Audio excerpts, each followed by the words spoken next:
tell me when we're live. Yep. We're live? Not yet. A couple seconds. Sounds good. Okay, let's do a sound check. Go ahead. Check, check. Still waiting. Okay. Oh, Very good. I didn't print out my notes. I'm gonna grab my notes. All right. You're good.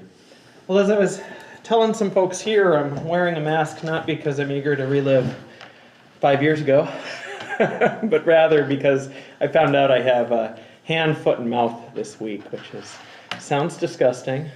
It's not as disgusting as it sounds. It's just annoying. Blisters on hands and feet and throat, but I don't want to shed it and give it to anyone else. So that's why I'm wearing the mask, to keep the folks here safe. So tonight we're going to talk a little bit about, we're going to continue on where we talked 2 weeks ago, which was talking about how the liturgy orients us in time and in space. We talked 2 weeks ago about how it orients us in time. If you recall, we talked about liturgical cycles. We talked about fasting and feast days. We talked about the Menaion, right, those 12 volumes of monthly commemorations, and we talked about the daily office. And so this time, we're going to talk a little bit about how the church and her liturgy orients us in space. What do I mean that the church's liturgy orients us in space?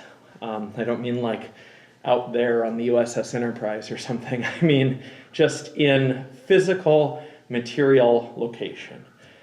As I stated at our very first meeting, the church is not just a mystical construct, right? It's not just something we close our eyes and say, there's the church. I imagine it's all of the people. I imagine it's all of the faithful through history. Of course it's these things, but it is also an actual thing, a real thing which exists in this world that makes use of the things in this world. It's not just a concept.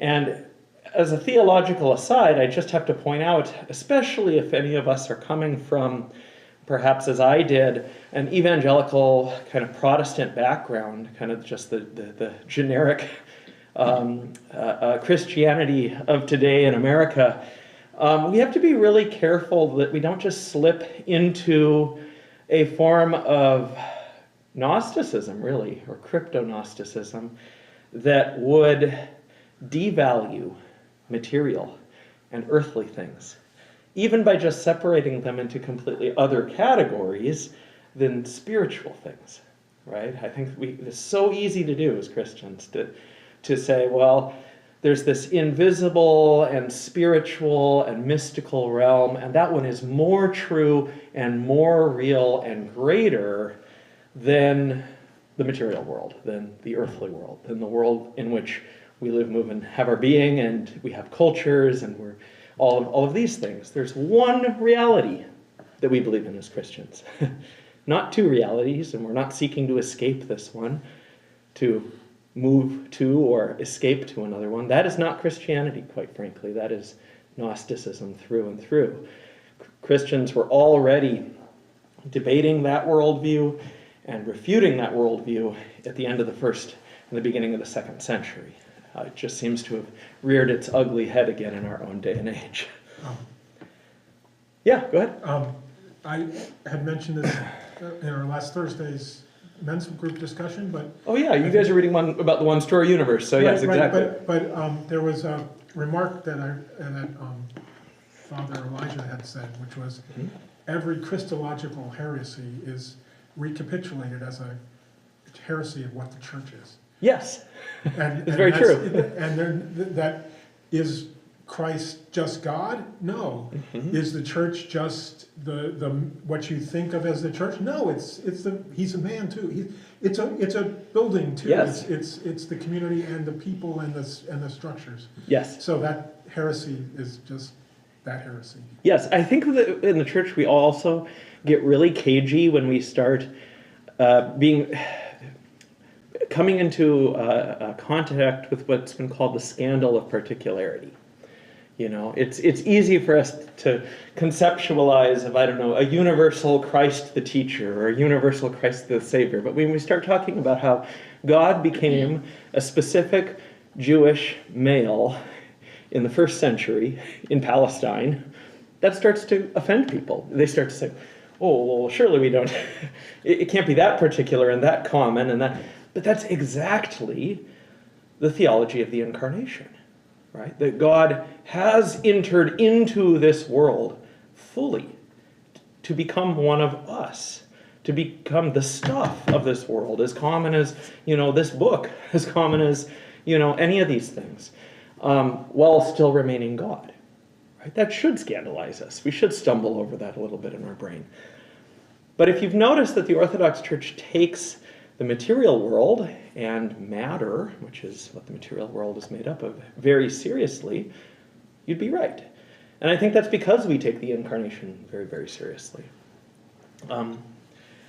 I think that if God has chosen to reveal himself through the things of this world and the stuff in this world, in this one reality, this one storied universe, then he has indeed changed its very nature. There's massive implications for material and earthly things and their use and their meaning and so on and so forth. So, if the church is a very real thing which exists in this real world and makes use of the things of this world, then we can observe how it does that. And we can ask ourselves, what might it be seeking to tell us or say through those things? So what are some of the church's liturgical uses of space and material? What does your brain go to when I say that? Let's list some of these. Icons. Iconography, absolutely. By their very materiality, right? Because at some level, they're wood and paint, right? Or mosaic, or a carving in ivory or wood or something like this. But they're also something more. Altar and iconostas and Yes. how things are laid out. Yes, architecture. Architecture, yeah. Yeah, we're going to talk a lot about that tonight, actually, about both these things. Architecture. Anything else?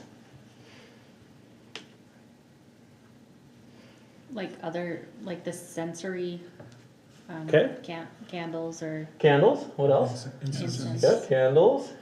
Incense, yep. Anything else? What are some other uses of space and material? Two more big ones I'm thinking of have not come up yet.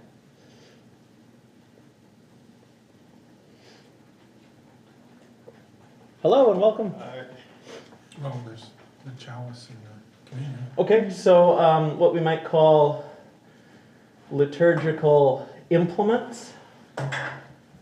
Yep, you've got like a sheet in front of you actually here. Why don't we make some more? Showing a bunch of those. I would also add to that furniture, right? We have liturgical furniture, like the altar table, like the bishop's throne, etc., etc. Anything else? There's one more big one I'm thinking of here. The church building itself? Yep, that would be architecture. Yep. Architecture. Yep. Building, structures. Okay. The vestments. Yes, vestments. We wear very distinct. Whoops. We wear very distinct clothing, right? That we only use for our services and for the rituals that we enact, right? So we could probably come up with more beyond these. I actually, as we were talking, I was also thinking about a lot of our sacraments employ, physical things, water, oil, wine, etc. When we do things sacramentally. But this is a good starting point. Okay? We're going to look at just a few of these tonight. Any of these could probably be an entire class, okay, or an entire evening together. But before we begin, I just want to offer a disclaimer. Anytime we begin to talk about material and earthly things, we've already mentioned this. That means it's inescapably connected to human things, right? To cultural things, right? So it's important to remember that any of these things will find expression only within a particular cultural context. None of these things occur in a vacuum, right? We can't talk about a pure form of iconography that isn't touched by cultural ideas of style, line, color, arrangement, etc., right? Likewise, good luck finding an architecture that isn't bound to a culture, okay? And there's many of these cultures. So I think another way that we slip into a sort of Gnosticism is anytime that we attempt to scrub our tradition clean of anything cultural or human, right? Again, all we have is this divine human, just like Christ was divine human, this divine human expression, right, of the church, using material things. Okay, so I'm not sure it can be done that we just scrub these things clean of their cultural expression and say, okay, this is true, Orthodox vesture, removed from its Byzantine or its Slavic heritage. Good luck with that. And so I'm going to give you tonight what is kind of my best approximation of our liturgical uses of things, what's been handed down to us. But it's important to remember that is deeply culturally conditioned. It may be different in other jurisdictions. It might be different in even a church just down the street from ours. It doesn't mean that we're wrong and they're right or vice versa. It simply means that there are multiple expressions of these things. In trying to think through how that can be the case, how it can be that the one Jesus Christ can be expressed in so many tongues and forms and shapes, it's important to go back to the words of St. Irenaeus, an opponent of Gnosticism, coincidentally, in the 2nd century. He was, his name itself means peacemaker, okay? Irenaeus, right? Irenaeus is peace in Greek.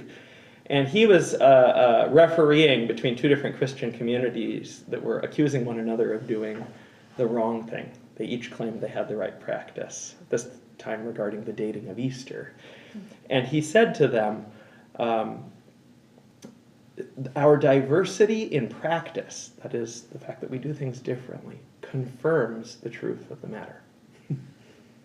That if something is true, you'll have more ways, actually, of expressing it rather than fewer or a uniform way of expressing it. And so I'm going to discourage us from trying to find a uniform expression of things. It simply does not exist in the Orthodox Church. We have a diversity of practices, and that's just reflecting the human nature of these things. Okay, so let's work from the outside in, okay? In other words, let's start with what's perhaps the most obvious orientation of the church in space. Its physical structure, okay? And then we'll work our way down through some of these other things. So, let me grab an eraser. I'm in a napkin. What's some of the first things we notice about an Orthodox building, or the structure in which we perform the liturgy? Faces east. Okay, that's a great place to start. I'm going to use a word you all know, but I'm going to fill it with meaning tonight. An Orthodox church is oriented. And notice I don't even need to write oriented east, because that would be like saying ATM machine. It would be redundant. This word here, you all know, it means east, right? So to say that an Orthodox church is oriented says that it faces east, as churches have since ancient times. Now there's, of course, exceptions to every rule. There's a lot of famous exceptions to this rule. I think of like the Lateran Basilica in Rome faces due west, because there would have been no way to build it facing east. Most of the other churches of Rome do face east. There's other important exceptions to this rule, but if it can be accommodated, if it can be done, Christian churches since the very beginning have faced east. Why? Yeah. Is it because that's where the Lord will be coming from? So yes, it's believed that Christ will return from the east, but why is that? There's actually a reason that answers both of these things.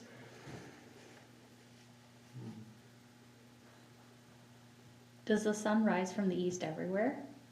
Yes, Yeah. Okay, is that it? that's a part of it, yes. And what might be the symbolism of that? The coming of a new day? Okay. What new day? we're zooming in, The we're getting light. close here. What's that? The light? Yeah, the coming of the light. Is there anywhere in our liturgy where we talk about and anticipate the coming of the light, or a new day that the light is bringing. Is it a second coming? Yes, absolutely. What it becomes is this: Christians have prayed towards the east, right? Where, yes, the sun rises, where, yes, the dawning of a new day begins, because it's symbolized from the very beginning Christ. We, even in our liturgy, call Christ our Orient, our East from on high. And we speak about how he is the Son, not S-O-N, but the S-U-N, the Son of Righteousness, which rises with healing in its wings, which of course comes from the prophets. So Christians from very, very early on would pray to the east, but when it came time to actually build buildings, which didn't happen for several centuries because of various reasons in different places, they oriented their churches. They faced them towards the east to facilitate praying towards the east. And yes, like you said, it's still believed that Christ will return from the east, during matins at the rising of the sun. So, okay. So, what are some other things we notice about Orthodox church structures? You can even hand around some of these books on Christian Byzantine architecture. Flip through them and see if you notice anything. These are two of the best books on Orthodox and Byzantine architecture, by the way. Cyril Mango's Byzantine Architecture and Richard Krautheimer's Early Christian and Byzantine Architecture. And both worth seeking out if you ever see them. Yes? Usually Orthodox churches have domes. Yes. Thank you. Yep. Okay, so faces east. Domes. Why? Why domes? To represent heaven. Okay. Yes, the dome, both to the ancient mind and really still, if you walk into a large dome church, represents kind of the banner of heaven, right? The skies and the heavens over top of you. We use domes in the Orthodox Church instead of what a lot of the time? What do you see on other churches? Steeples? Yeah. Now again, there's exceptions. There's plenty. Look at St. Isaac's Cathedral in St. Petersburg. It's got one of the tallest steeples in the world. Now someone might make the argument they were trying to make an Orthodox church look like a Protestant church at that time and place. But nevertheless, there are a lot of Orthodox churches with steeples as well. I'm also thinking of the Carpathian Mountains in Romania and Moldavia. There's churches with very tall steeples. Now, there's a very practical reason to have steeples in some places. And what is that?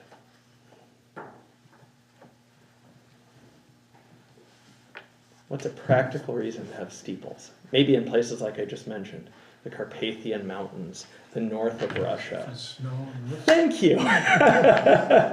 It's why in Greece, when they build a dome, they can build it like this. What if you built a dome like that in Minnesota? That'll be done. Yeah. Right? The snow load would be immense, right? So this is why in a lot of Slavic lands, they still build domes, but they build them like this, right? So they can still shed snow. Hence the onion dome, right? But a lot of churches still even have steeples and lanterns and other shapes at the top. So that's kind of the practical reason. And this is we run into it right away, and so I'm going to just lay it out right here. Anything and everything that we look at in the church, for the most part, has two different meanings, if you want to put it this way.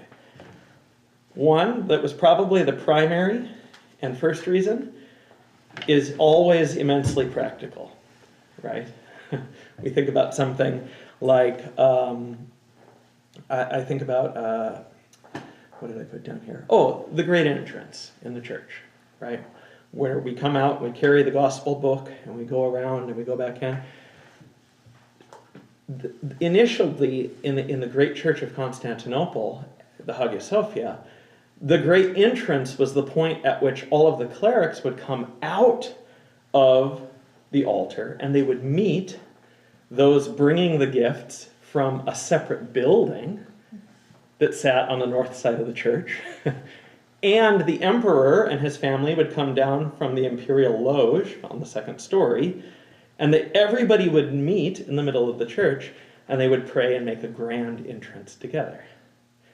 See? So that was kind of the initial, very practical reason Okay, the people that need to make the entrance are the deacons who are out in this other building.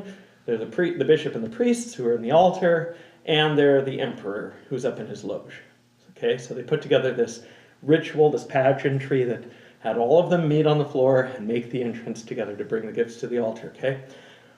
But in time, let's say you're doing the liturgy and you're following the same book they use at Constantinople, but you're in the Arkhangelski region in north of Russia, right? And you have a tiny church, you still do it, but it fails to have that initial practical meaning. There's no emperor there, right? You don't have a building outside, you have a little side table on the altar, but you still make that entrance. So its meaning actually shifts. You have people that start writing what are called mystagogies. I'm going to write this word up here. Mystagogy. It's kind of a silly sounding word, but what it has to do with is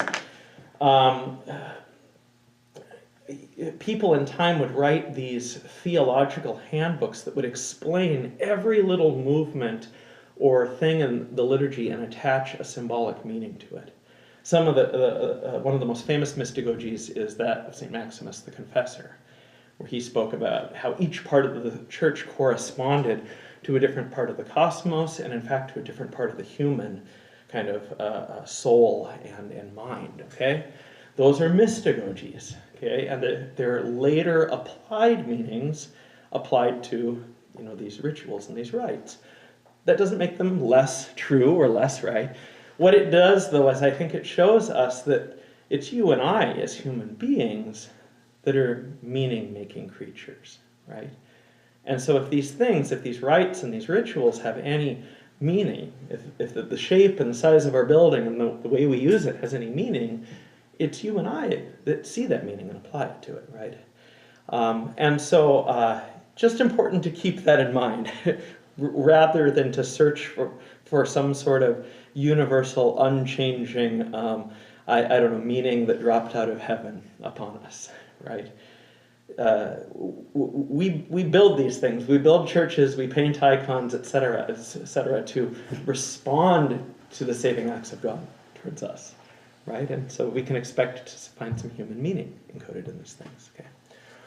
So, domes, yes. Orthodox churches tend to have domes. This, I think, in many ways was just what the Middle Romans were using and how they covered buildings and covered enclosed spaces. But in time, they also came to have meaning applied to them, right? I've heard it, actually, I read today, Father Thomas Hopko was writing about this in one of his books. He said, the dome indicates a certain immanence, right? Whereas a steeple says, God's that way, and if we pray hard enough, we'll fly away too, That a dome expresses theologically the idea that God is with us, right? Who's usually the subject at the top of a dome in an Orthodox church? Christ, the all-ruler, right? The Pantocrator. And so having Christ up there is a reminder, right? Not only that this is the dome of heaven, that there's a cosmos, that he rules over, but that it's he who is the ruler of it all, right? And so it corresponds to our theology in that way as well. Sometimes the church has one dome, sometimes it has 3, sometimes 5, and so on. I think the Church of Holy Wisdom in Kiev, Ukraine, has something like somewhere between 13 and 20 domes. The interesting thing is, humans have been meaning-making creatures for a long time, and Jews and Christians have been meaning-making creatures for a long time, and so, we can almost apply a significance of theological significance to almost any of those numbers. What would a one-dome church represent? Well, it would represent like I just said, the sole rule of Christ, right, as the Pantocrator. What would a 3-dome church represent? Holy Trinity. What would a 4-dome church represent? Anyone? 4 gospel items? Yeah, the 4 evangelists. What would a 5-dome church represent? Christ and the 4 evangelists, right? What would a 7-dome church represent? And we can elaborate, It even gets to the point, and this is so cool, because it really represents how the Byzantine mind works. They were doing repairs on the dome of the Hagia Sophia, which It's a marvel that it still stands. The dome has fallen at least 3 times. I mean, you build this very precariously perched dome in one of the most earthquake-prone regions in the world. In fact, one of the only reasons it is standing is because the mortar beds that are used to lay the brick of the building are they're Roman mortar, and Roman mortar is known for being super elastic. That means though it appears solid, it's actually somewhat spongy, and over time, it can shift and settle. And a Roman brick is not like our bricks, which look kind of like this. A Roman brick is more like a book, like this. Imagine bigger and wider, and they're set in these really deep mortar beds. But many architects have said that's the only reason that Hagia Sophia is probably still standing, is because it's more mortar than brick. And if you go into that building and you stand where there should be a straight line for one of the walls and you look up, it's a little disconcerting because the walls actually do this as they head up, and that dome has been slowly pushing for centuries. So, okay. That's what happens when you let the geometers and mathematicians design the building and not the architects. Okay, so domes also symbolize the dome of heaven. They symbolize a cosmos. And also, what do we do when we build a dome in the church? We not only build it, but then we put what on top of it?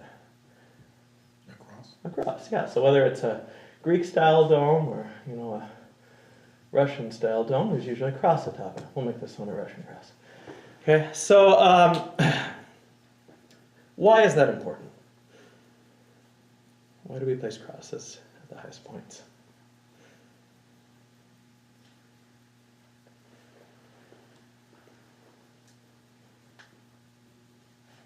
No wrong answers. Come on, someone throw So something you out. can find them when you're lost. Okay, so you find them when you're lost. Yeah, sure. It makes the church very visible wherever it is. That's part of it, sure.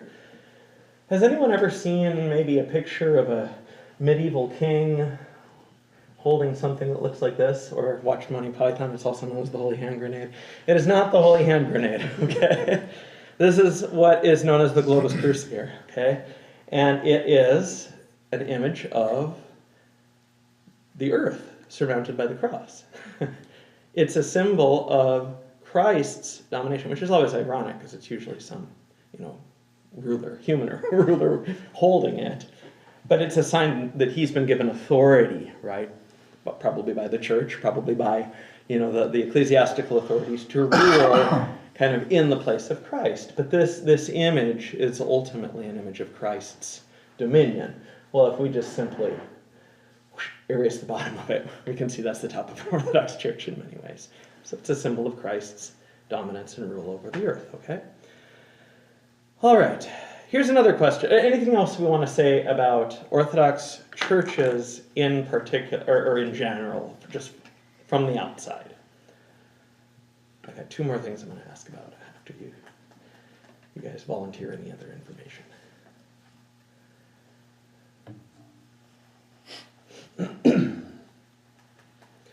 Here's a question. In general, are Orthodox churches large or small? Yes. So yes, we can find examples of both. But generally speaking, if we took a tally of all of the Orthodox churches in the world, do they tend to be on the larger side or the smaller side? Larger? Probably smaller, I think. I've only been to 2 and Why would they've you been say that? smaller. Why would each of you say that? I'm curious. In a community, the church is one of the bigger buildings because Okay. the people are coming to it. every So no doubt churches are usually bigger than like domestic, like domiciles where Right, people right. live. Yes, correct. Right, they're smaller than the stadiums, but bigger than Okay. anything else, all kind of thing. And then why would you say small? I just guessed because a lot of the bigger churches are really well known and stuff. I mean, everybody knows, Yeah. but there's a bunch of little churches that people don't see Sure. that are Yep. not so popular as the bigger ones, I guess. In general, Orthodox churches tend to be on the smaller side. We're just going to leave that there. We'll come back to that, okay? But be thinking in your mind, why would that be? Why would, given the choice to either construct big or small, especially the Byzantines, especially the Slavs, and the people in the Balkans chose to build smaller buildings rather than large. So be thinking, why would they do that, okay? Here's another question. Are Orthodox churches meant to be seen from the outside or from the inside? I would hope the inside. Okay, why? That's where the people are Okay. and where the. Now I don't know. Where the, I guess the activities take Okay. place. Okay. All right. Okay, so yeah, an Orthodox church does need to be constructed in such a way that it does communicate something outwardly, but its primary way of viewing it is from the inside.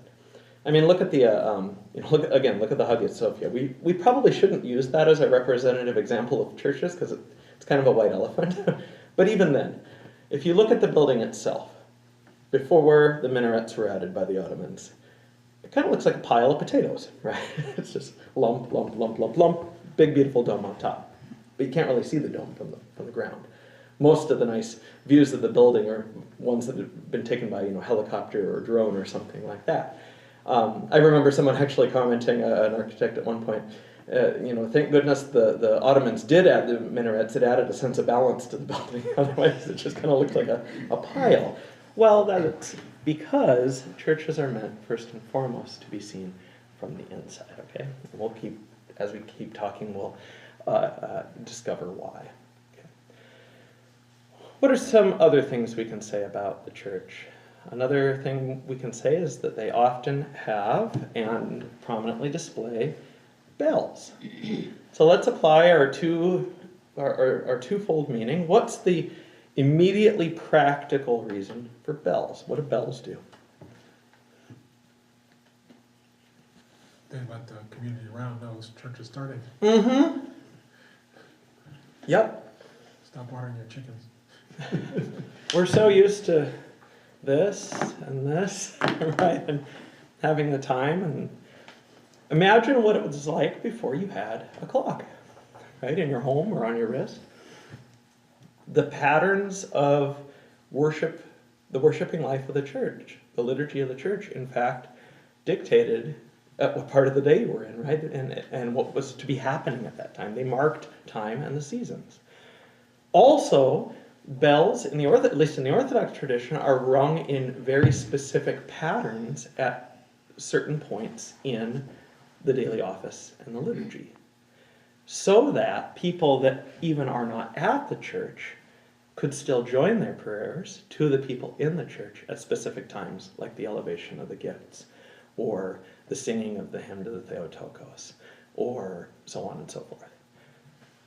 What theologically does that tell us about what the church believes?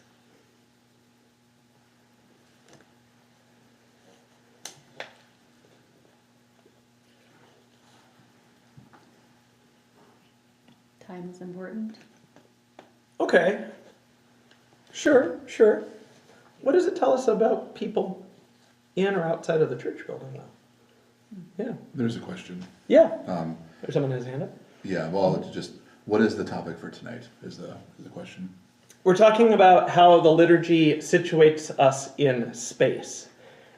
2 weeks ago, we talked about how the liturgy situates us in time.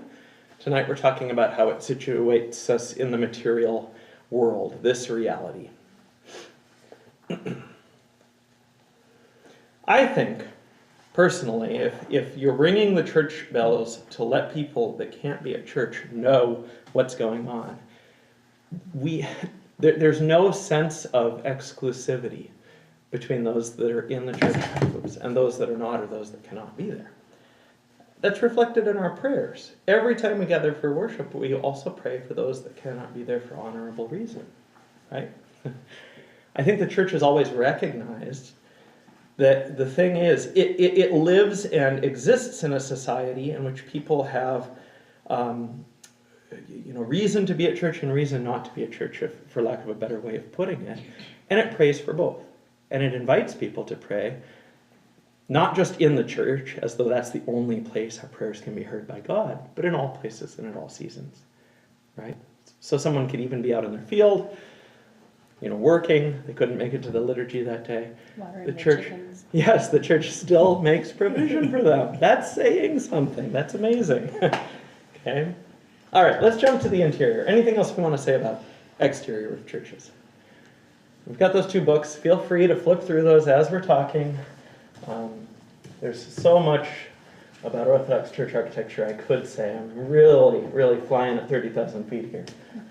Okay, let's talk about the interior of an Orthodox church. The interior of an Orthodox church is divided into, generally speaking, 3 sections. Now, I'm going to draw. I couldn't find a satisfactory schematic of this, so I'm going to do some drawing, and you guys get to enjoy it. Or not. All right. There we go. There we go. All right. 3 sections. What does that correspond to? What does that remind you of, having worship space divided into 3 sections? Yeah. The tabernacle and the Yes. Yes. Why would there be a correspondence between those things? The tabernacle, the temple, and early Christian worship, which I would say were the errors of and that we still practice. Because they're mostly Jews. What's that? They were mostly Jews. Okay, yes, so the early church was largely Jewish, and actually that's a huge part of this. There's so many people that try to show that early Christian architecture derived entirely from, Hellenistic culture, from Roman civil culture, or something like that, or civic culture, and it's pretty obvious in many ways. When Christians started setting up their churches, in the 4th century when it became legal, and even before, when they were establishing home churches. I think the oldest church that we have evidence of is in modern day Syria. Well, no, it's at Yale now, because early explorers, think back to or not early explorers, early 20th century explorers, late 19th century, when they found something and it wasn't in Europe, what would they do? They'd carve it out of the rock, they'd put it on a train, and they'd ship it back to Europe, right? But in this case, I think actually that church was probably preserved from destruction for that reason, because this is in a lot of the same places that have been in the news the last 10, 15 years because of ISIL and things like this and the civil war in Syria. But it is the oldest evidence we have of a Christian church, and it's in a home, and even that corresponds in many ways to having a holy of holies, a holy, and a courtyard, if you will. Yeah. There was a comment here by Yes. Dr. Pepperman 10. Okay. Narthex and Nave, Father, Son, and Holy Spirit, I think, in relation to what you're talking Interesting. about. I've never heard it put that way. I'll have to give some more thought to that. So. That was my first thought too, was when you break it up into 3 sections, okay. Yeah. Father, Son, Holy Spirit, like the Trinity. Sure. Okay. The reason I was going to bring it up is the tabernacle, the temple, and Christian space also all correspond to heavenly worship space as it's described, especially in Scripture, right? Obviously, the tabernacle and the temple are, scriptural, from the Old Testament. But think about descriptions of the throne room of God in, say, Isaiah 6, or in the New Testament in Revelation 5, right? Where the heavenly court, if you will, is described as, the gathering of the apostles and the faithful around the Lamb, right? Or the angels attending around the throne of God in Isaiah. And so, in many ways, earthly worship has been set up not to mimic, it does mimic heavenly worship, but to correspond to heavenly worship, which is also one of the ways that we conceive of our worship. The prayer that the priest says as he makes the great entrance, actually, going back to the great entrance, explicitly asks that some of the angels, right, that are eternally worshiping around the throne of God, would also make this entrance with us and join in our worship. And that our praises and our words offered to God would be appended to those in heaven. Okay? So there's this sense that this is a facsimile of what is happening in heaven, just as the temple or the tabernacle was, and we are joining ourselves to the eternal and heavenly worship of God. Okay? So what are the different parts? Start up here at the top. This is east. This is always east. So we can actually, let's label these because this is helpful. When we talk about the church and what is where, it's always helpful to use the designations east, the north side, the south side, and the west, because regardless of whether the church is oriented or not, whether it's like this, like our own church, faces east, and it's proper, or it's, I don't know, like the Lateran Basilica in Rome, and it faces opposite, because of an accident of architecture, we're still talking, we can still say, oh, on the north side is the icon of the Theotokos, and everyone will know what we mean. Okay. So, what are the different sections? We've got 1, 2, 3. What do we call this section of this area? We're talking floor plan here, not straight up down. Oh, yeah. Sorry. Yeah. This is not like, Okay. this is not like you walk in the door and that's the dome. Okay, You're right, at an Orthodox church, this could be an exceedingly tall nave, right? But no, this is a floor plan. We have to imagine, everyone know how to read a floor plan? This is like we're in an airplane, we're looking down, and the roof's been chopped off, so all we're seeing are the base of all the walls here, okay? From the balcony. Yeah, or from the balcony, something like that. Yeah, if you open up any of these books, you've got these architecture books, you'll see that that's usually the way they suggest, here's a church here. Kind of how a plan is laid out. Actually, I made copies here. This is a very typical Middle Byzantine church.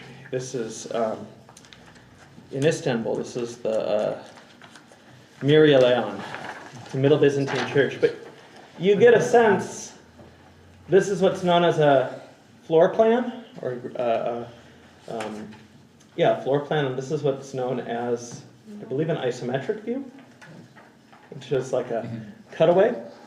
Somebody please that knows architecture, remind me. You can see how they correspond to each other. Yep. See, this back corner here, this southwestern corner, is this up here. This is just the 3D rendering. This is the floor plan. Okay? So you get a sense both of how it extends north, south, east, west, but also how it extends on another axis upward. Very good question, Ruth. Okay, so keep one of those in front of you to kind of help you. And we can see how, again, I'm speaking very generally about Orthodox churches. You're going to flip through some of these books and you're going to be like, how on earth does this one correspond? Because for the first few centuries, a lot of churches were built as, a complete cross. Some were built even as stars or round shapes. Now that was for very specific reasons. In a lot of cases, it was to facilitate the movement of pilgrims in holy sites like the Holy Sepulchre, or like Simon the Stylite style that was still left after he came down from it, and they wanted to, kind of have a way to facilitate pilgrims around it, so they built round plan churches. But in general, we can talk about how Orthodox and Christian architecture corresponded to this kind of pattern. Yeah. Another question. So the front is always called east, whether it's truly facing east? Question mark. Correct. Yeah, we had, in Chicago, our church was facing south. Yeah.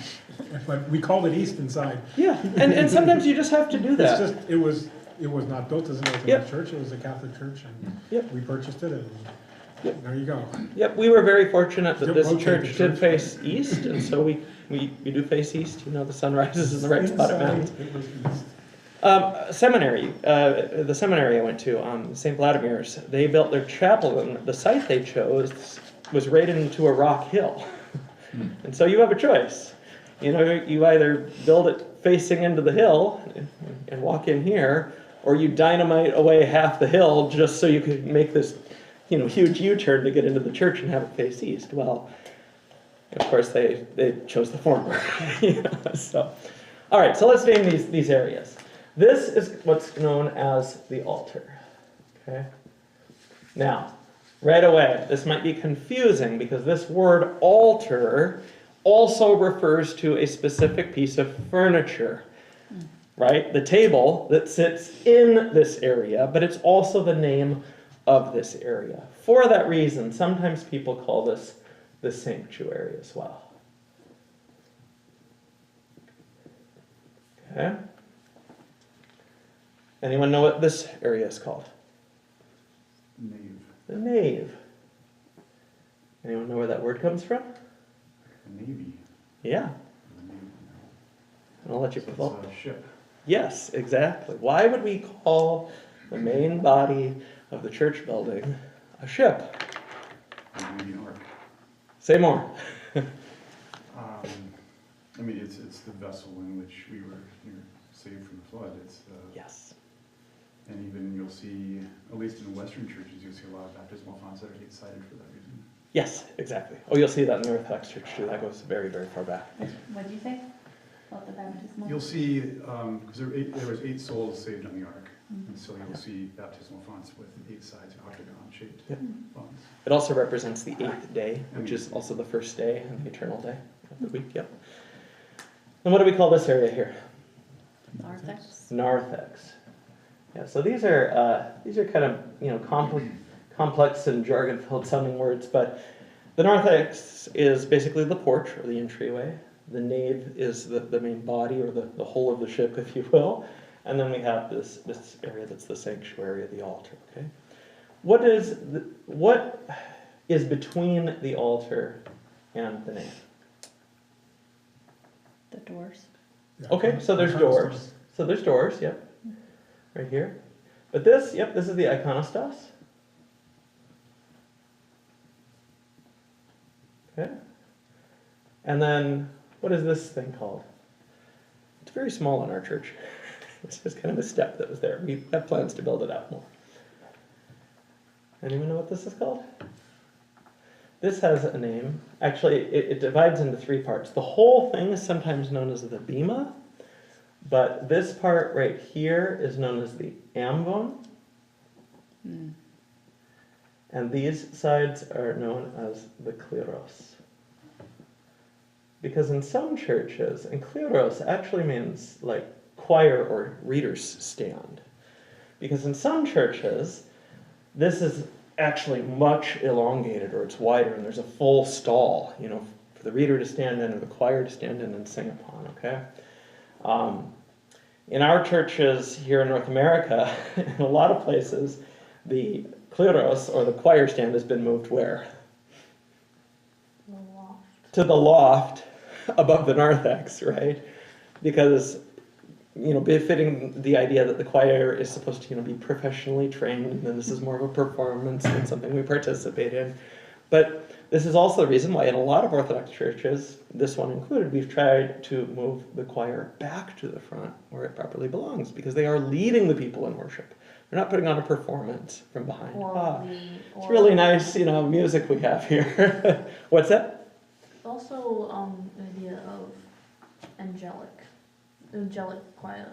Mm-hmm. Which is why they put it up. Put up in the loft. Yeah, that's a good point. Yeah.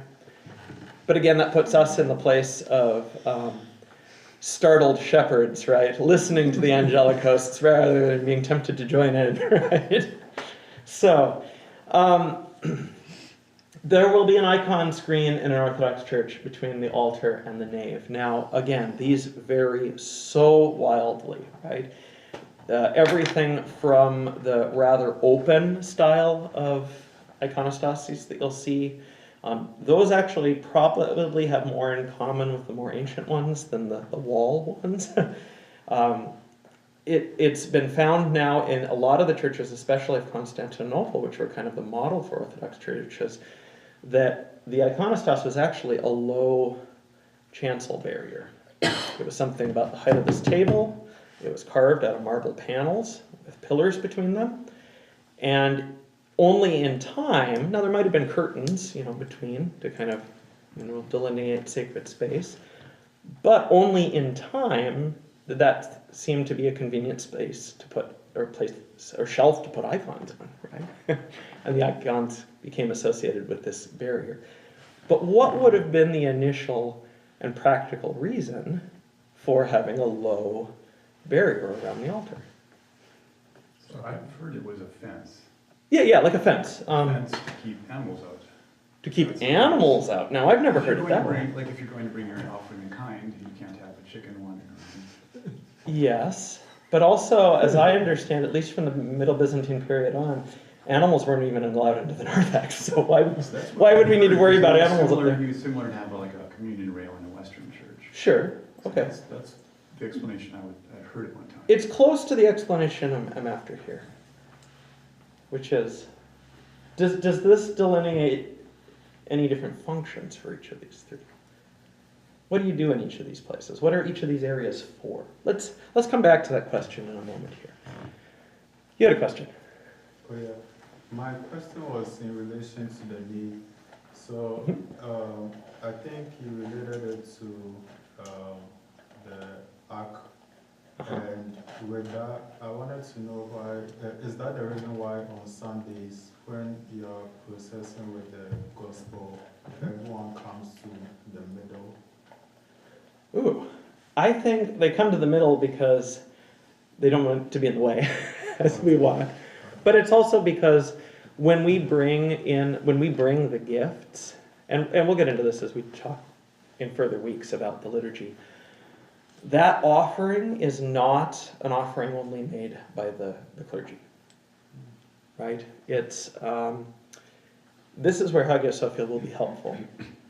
In the Hagia Sophia, if we can for a moment imagine this is the Hagia Sophia, it's much bigger. There was actually a separate building on the north side of the church called the Sceva Fallachian. You don't need to know that word, okay?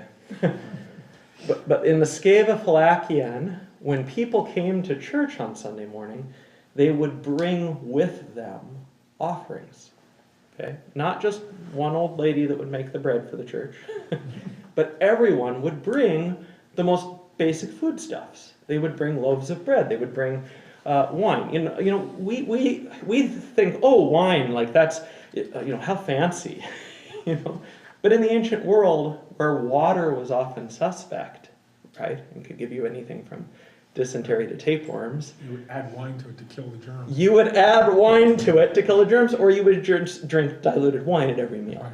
okay, because it was safer.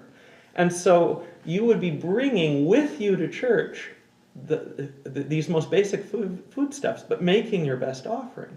And you would bring it to the Sceva Fallachian before you came into the church, okay? Now, as part of the grand pageantry of the liturgy at Constantinople, at an early point on the service, the deacons would leave the altar, all except the one that was actually doing the litanies, and they would go to the Sceva Fallachian, and they would sort through all these tons of food that were brought to church, and they would pick the very best.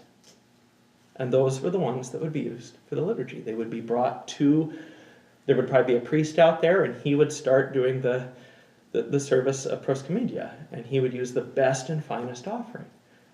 Now, what do you think they did with the rest of it? Give it to poor. Exactly. Everyone's offerings went to feed the poor in that district of the city. It's a beautiful thing. Okay? The best and the finest offering was then made what was used for the service, and at the great entrance, there was actually a door on this side of the church. It still exists.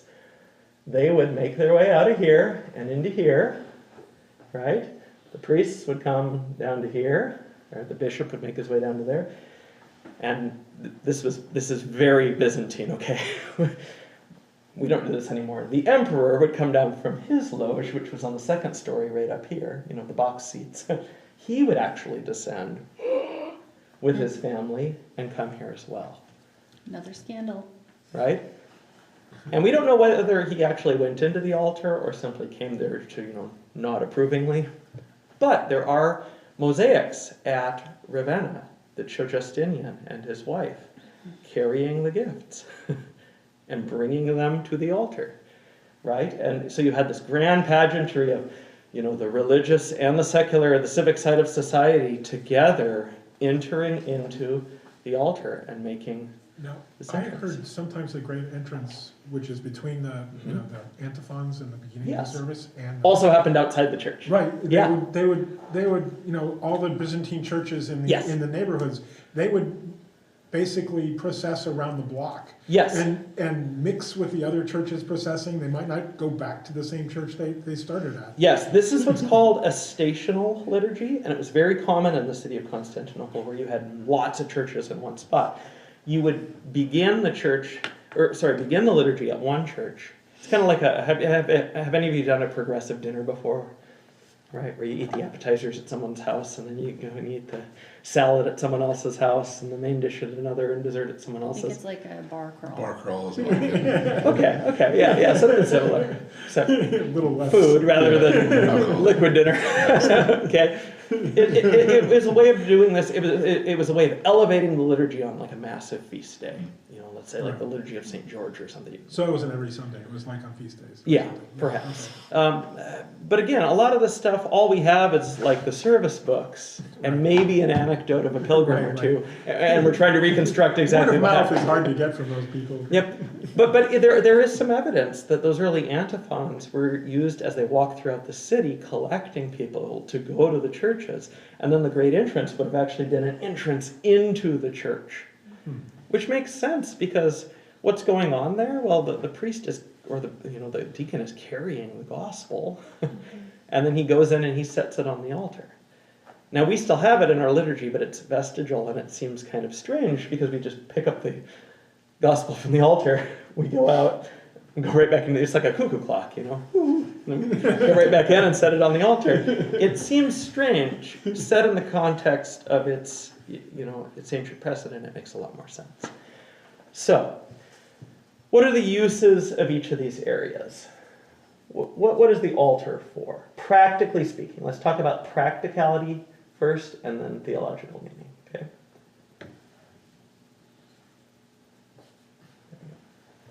What's the altar used for, practically speaking? Prepare the gifts. Yes, exactly, right? The altar is used for the preparation of the Eucharistic offering and its offering, right? Who is that done by? Bishop? Yep. It's done by the bishop, right? Or his stand-in. I'm going to put in or his priest. Yep. Because initially in the church, it was bishop and those who assisted him were the deacons. And it was those two offices. You know, when Ignatius is writing at the end of the first to the beginning of the 2nd century, Ignatius of Antioch, he speaks about how the image of the church corresponding to God the Father in heaven and the angels around him is the image of the bishop with his deacons around him.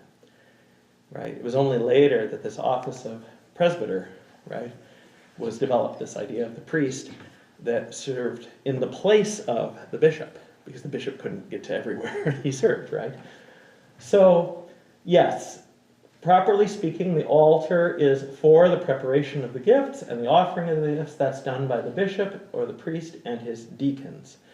Therein is the reason that we needed a fence around it, right? Because unlike today, where everyone kind of hides back here, you think about something like a small Byzantine church, and you have 100 or 200 people packed into it. They probably just push forward. Hey, more of us here, go forward, we're all packed in.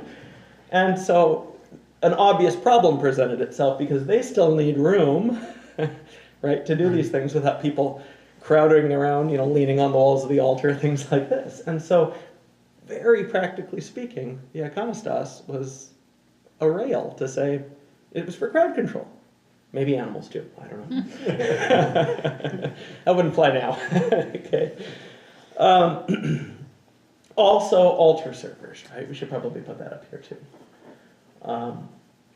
Servers, what we call acolytes. Okay. What do you notice about all of these persons, though?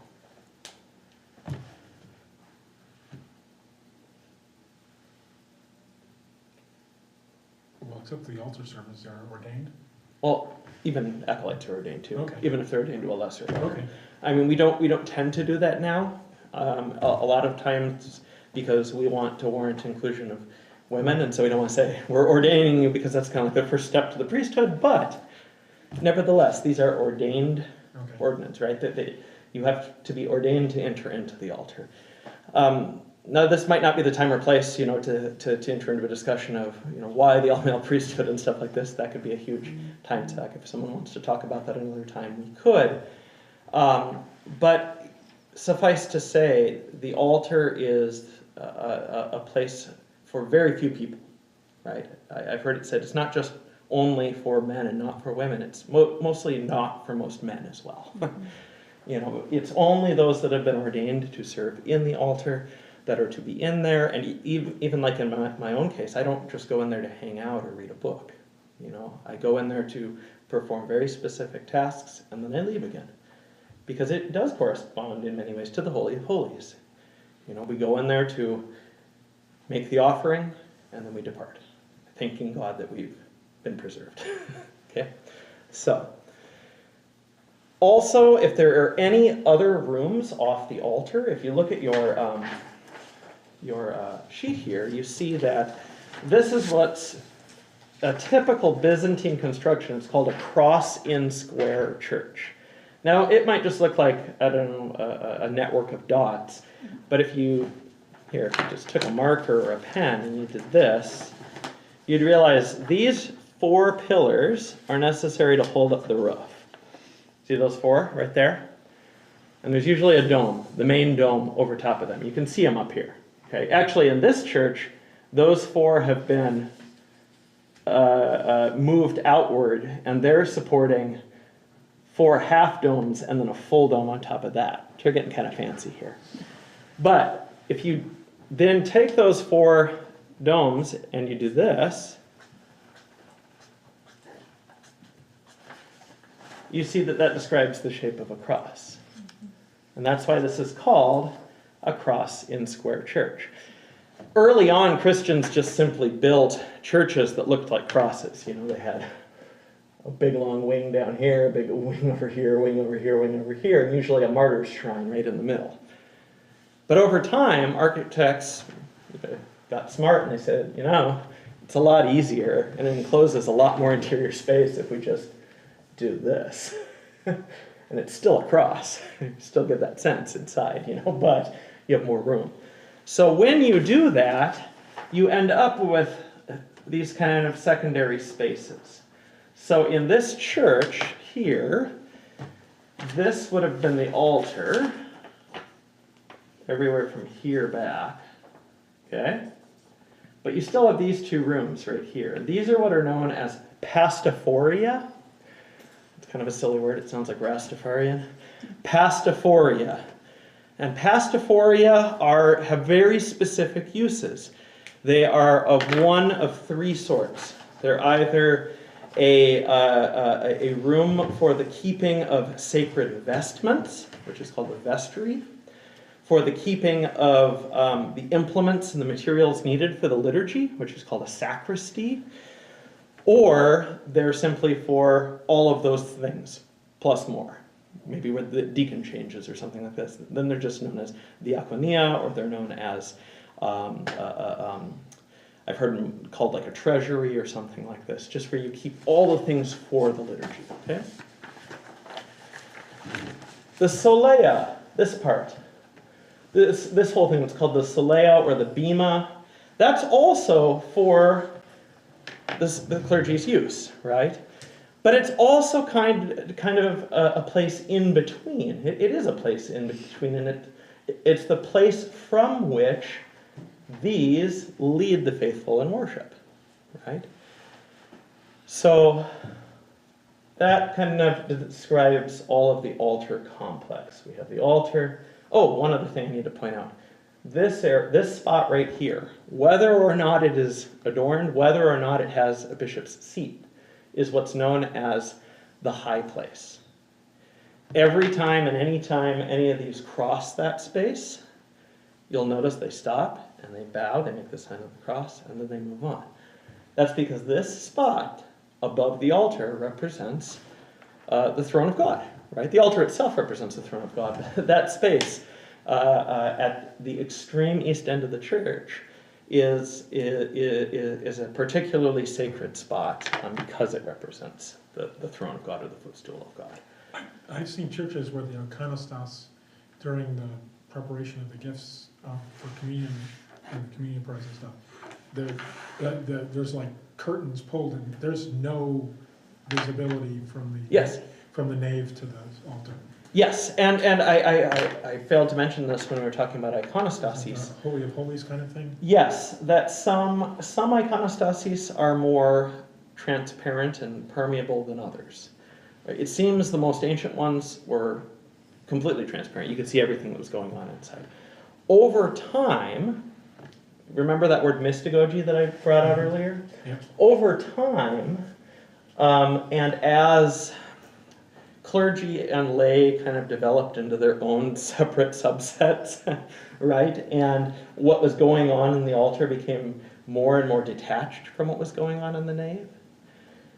The people in the nave started writing mystagogies to describe the actions that they saw. Because imagine if none of those prayers were said out loud, the curtains were drawn for half of the service, and all you saw were these kind of moments where like they popped out with the gifts and then they disappeared again. They popped out with the gospel and they disappeared again. Over time, these explanations of the liturgy popped up that said, well, this is really what's going on. It's a symbolic description of Christ's incarnation. So the first coming, with the little entrance is his historic coming in time. The second entrance is his, the great entrance, is the first entrance is the entrance with of the Word and the prophets into this world, and the second one is like his entrance into this world for our salvation and offering the sacrifice, and they attach meanings to these things. And these mystagogy are varied; they don't always agree with one another. Okay. Hand in hand with that, the iconostases, rather than to remedy that by making them more transparent, became more and more opaque. Because it was kind of understood, well, these folks are going to be doing their thing in the altar, but these people couldn't possibly understand. So let's give them something to look at as well. So the iconostasis got bigger and bigger and more elaborate so that the story of salvation, the truths of our faith, could be seen by the faithful while they awaited those rare, moments of action. So that's what led to, you see some of the the Church of Christ the Savior in Moscow, right? I think it has like 9-storied, iconostas. and it's unbelievable. I mean, it's beautiful, but it is a wall. It's a complete wall. You can't see anything through it when the doors are closed. So. Yes. There's a question. Go ahead. I think it has to go back to the eastmost part. Mm-hmm. Would that be our icon on the wall now in the east? Question mark. Yes and no. Yes, that space is usually reserved for very particular icons. And one of the icons that is represented there is Christ in glory, or Christ coming again in glory. It's a church named after the Ascension, maybe Christ ascending. In our case, it is appropriate to have an icon of Christ's resurrection at that end of the church. But also, as we'll talk about in a few minutes here, that's also the traditional place for the Virgin of the Sign, or for even a church that's a basilica, for it to be Christ Pantocrator. In our case, we were having this icon painted actually for the back wall of the church, in what we eventually would like to do all the way around the church. But it was so big and so beautiful, we weren't just going to put it on the back wall of the church and, not see it. And so I talked to our bishop and I said, it is a bit of a departure from the norm in a Russian church. I said, but it's also our largest, most prominent and beautiful icon, and it is our patronal icon. May we put it above the altar? And he said, yes, of course. So, one other part of the altar that I need to point out is the bishop often has a throne right here at that high place. Okay, right? Because he is that image and that symbol, right, of Christ's rule and of his church, right? And then any chairs or benches around that, often in the ancient church, they were just built right into this. This thing is called the apse. Sorry, this marker is junk. This is called the apse. This little pop out here, okay? And in the ancient world, in a civic building, an apse was usually built around a ruler or a magistrate or a lawyer, or a judge, sorry, that would be deciding cases. So the meaning is kind of obvious. Now we put it in the church, we put it at the end of a building, and we put the bishop there, right? Okay, and we put the image of Christ there. These little benches are for any priests that are joining the bishop, but this is the bishop's throne. That's also why, if you were here a few months ago for the hierarchical liturgy, there's a few places that the bishop stands. He stands there, he stands here, and he also stands on a box out here known as the Catholicon. Okay, these different spaces are the different spaces that he stands to perform the hierarchical liturgy, and they're usually delineated with a rug. If you flip to the very back page of this packet, you see that rug right there. It's called the Orlets rug. It just says eagle here. They translated it for you. It says right above it, see the eagle Orlets. Those rugs get placed anywhere that the bishop will stand. Okay. Do we have this here, or he brings it with him? We drove to Minneapolis and borrowed the cathedrals. Oh, wow. Okay. He often brings them, or we borrow them. Yeah. I have two questions. Mm-hmm. So the first question is, can the apse also represent the 24 elders around the throne? The what? The 24 elders around the throne? Yeah. Oh, yeah. Absolutely. What's interesting about that and that reference from Revelation 5 or Revelation is it's unclear whether Revelation and the book of Revelation impacted and affected Christian architecture, or whether Revelation was written late enough that it was actually reflecting what the church was already doing, which is pretty cool. So, And the Yeah. second question is, why did the Greeks put the bishop's throne outside the iconostasis? I really don't know. I didn't go to Greek seminary. I can't tell you. I have no idea. But yes, you're right. In a Greek or an Arab church, the bishop tends to sit right over here. And he's there for like most of the service. And so anytime you do something, you pop out of the altar, you ask for his blessing, and you go and do it, you return for his blessing. But he sits there for most of the time. I'm sure there's a historical reason for that. It probably goes back to, like, I don't know, that's where the ecumenical patriarch sits in his church or something. But I'm not sure what it is. This is the arrangement that the Slavic churches follow, and it's what I'm most used to. So. Can I ask you a question on the altar as long as you're talking? Yeah, anything else related to altar? Yep. Do you often see like a baldacchino? Yes, a canopy. In Orthodox churches? You do in a lot of Orthodox churches, actually. When we were talking about perhaps purchasing a church in Moorhead, that was my first thought was, let's put a baldacchino or a canopy over the altar just to kind of make the space a little more intimate because it's massive. That's one of the reasons it's done, very practically speaking. It's also done to represent, it's kind of interesting because that structure where you have 4 pillars, right, connected like this, and then you put a canopy over it, like this. That structure describes the shape of a church, like the center of this. It's like a little church within a church. But it is. It's like a little church within the church. And often what's depicted on the underside of it are some of the same subjects you would choose to place on a dome. Even just stars or something like that. And so, yes, you do see them in Byzantine churches. You see them especially on the Iberian Peninsula. Like I think about, where you had that Italian. Mhm. I don't know where I the, think Roman when I think of that, but yeah, absolutely. it's crossover. Well, I think of like St. Peter's, and it's giant, helix-shaped, pillars and stuff like that. So what Stephen's talking about is sometimes a smaller canopy, kind of a church within a church, is placed over the altar, within the altar. What you don't see is if there is a tall iconostas, they don't usually add this as well.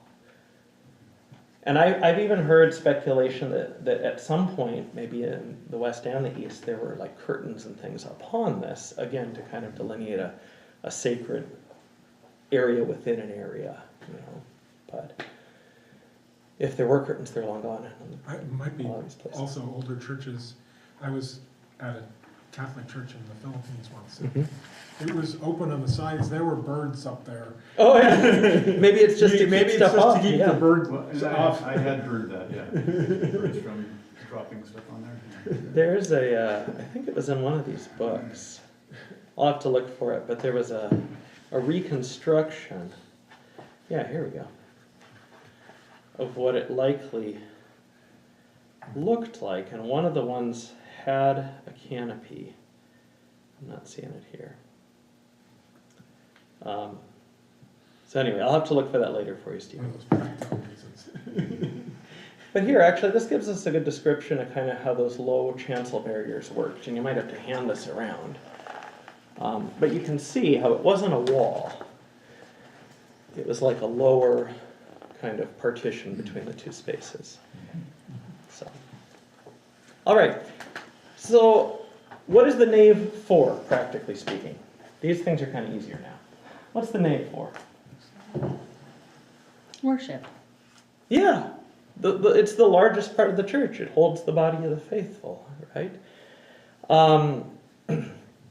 It's for the assembly, as we talked about 3 weeks ago. Is the literal definition of that word ecclesia that we translate church, right? This is the place for the assembly of the people. Okay, it's the largest part of the church building. Okay, now the narthex. What is the narthex for? Coming in. Say more about that. What do you do when you come into the church? Coats and shoes. Yeah, in many ways. I mean, practically speaking, yeah, you need an entryway, right? You need a way to ease the transition between the street, where people are shouting at each other and selling cabbages and their animals are defecating and whatever else is going on, and the nave where you're going to be worshiping, right? And it's a transition. I missed last week, but it's a transition from time to Yes. eternal time. Yes, exactly. I think it also has something to do with those who are new to the church and not quite Orthodox, or those who have committed some grievous sin in in Yes. some period of Yes. penance.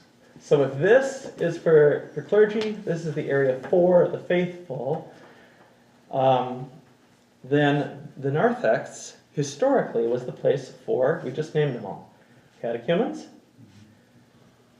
You've all heard the catechumens depart, let no catechumen We're supposed to remain. go to the narthex. And if at some point you were a catechumen and you're, what am I supposed to do? We don't actually ask you to leave anymore. But initially, that served a very practical purpose. In a church like the Hagia Sophia, where you had thousands of people at liturgy, it facilitated giving the faithful communion by dismissing the catechumens, because they weren't going to partake of communion anyway. They might as well go out to the narthex, which is massive in Constantinople, and start lunch. So they tell the catechumens, "You're dismissed. You may leave." Those lines, the doors are actually cues to the many, many attendants that served in Constantinople to shut the giant doors between the narthex and the nave, so that the faithful wouldn't be disturbed by the noise and the beginning of lunch that was happening out here. The other thing is, in a lot of Orthodox churches, Constantinople included, or Hagia Sophia included, you have another area out here known as the exonarthex. Okay.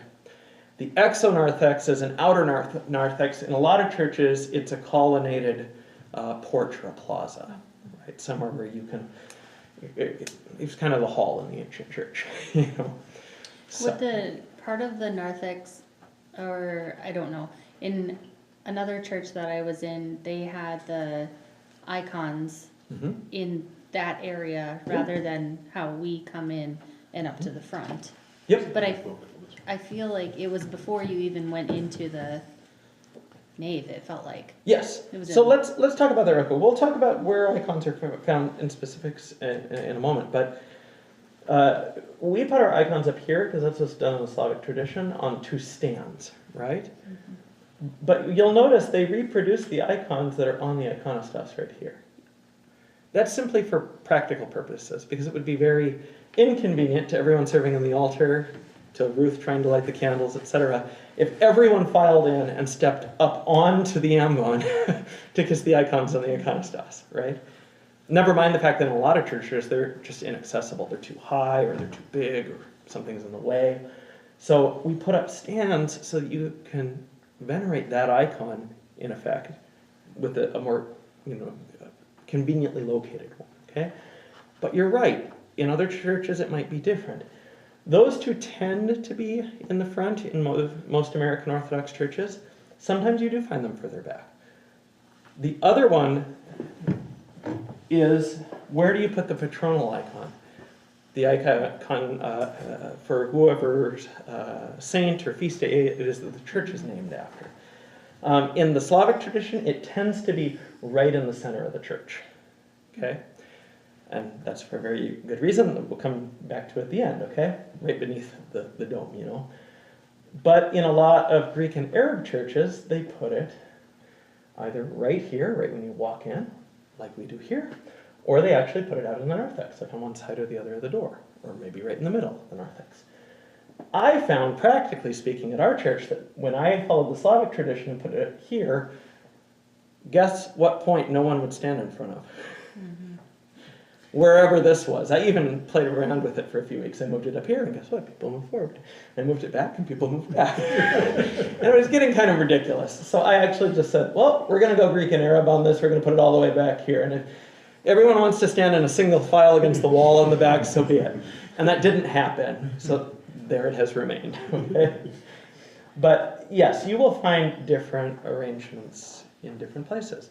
I was in a church not too long ago, the Cathedral of St. George in South Boston, and when you walk into their narthex is actually a long, they have a narthex like this, but they also have a long hallway out to the street. And you come in, and they have an icon here, and they have an icon here, and then they have their candle stand, and they have icons here and here, and so it's like we've already gone through this kind of choose your own adventure of veneration before you even get into the narthex. And then there's two large shrines right here, I think St. George, another patronal one, and another one to St. Demetrius, and then the candle stands off to the side. So each church is going to be a little bit different, okay? Now, the narthex, historically speaking, was a place for catechumens and also for, what did you mention? Penitents. Penitents. Who are the penitents? I mean, hopefully we're all penitents, but who specifically are the penitents? Was it Cyril, Cyprian? One of those had something described where if you had some grievous sin that you committed, you were Yes. given a time of Yes. penitence. It might be like up to a year or so. Or longer, almost longer, yeah. Or I you just had to stay away from communion, you had to stay back there, and then Yes. after a time you were able to come back into the... Yep, catechumens, penitents, and what were called hearers would stand back here too. And those were those that were permitted to hear the gospel. It's not clear in every place whether this was a category of penance or a stage in the catechumenate. But you would hear the gospel, you would hear the liturgy, but you wouldn't participate in some way or another. Either because you'd not been initiated yet through baptism and chrismation, or because you were serving a penance of some kind. So yes, and this still happens to this day. I mean, if someone came and confessed a really grievous sin, I don't know, I murdered someone. I'd probably consult with the bishop and say, what do we do? Classically and historically, the penance for murder was 8 years standing in the narthex before one could enter, even if one killed someone in the line of military duty. So, as we can imagine, at places like Constantinople, where the Byzantine Empire had been waging wars in Persia and the Slavic lands and things like this, there were probably quite a few people standing in the narthex, right?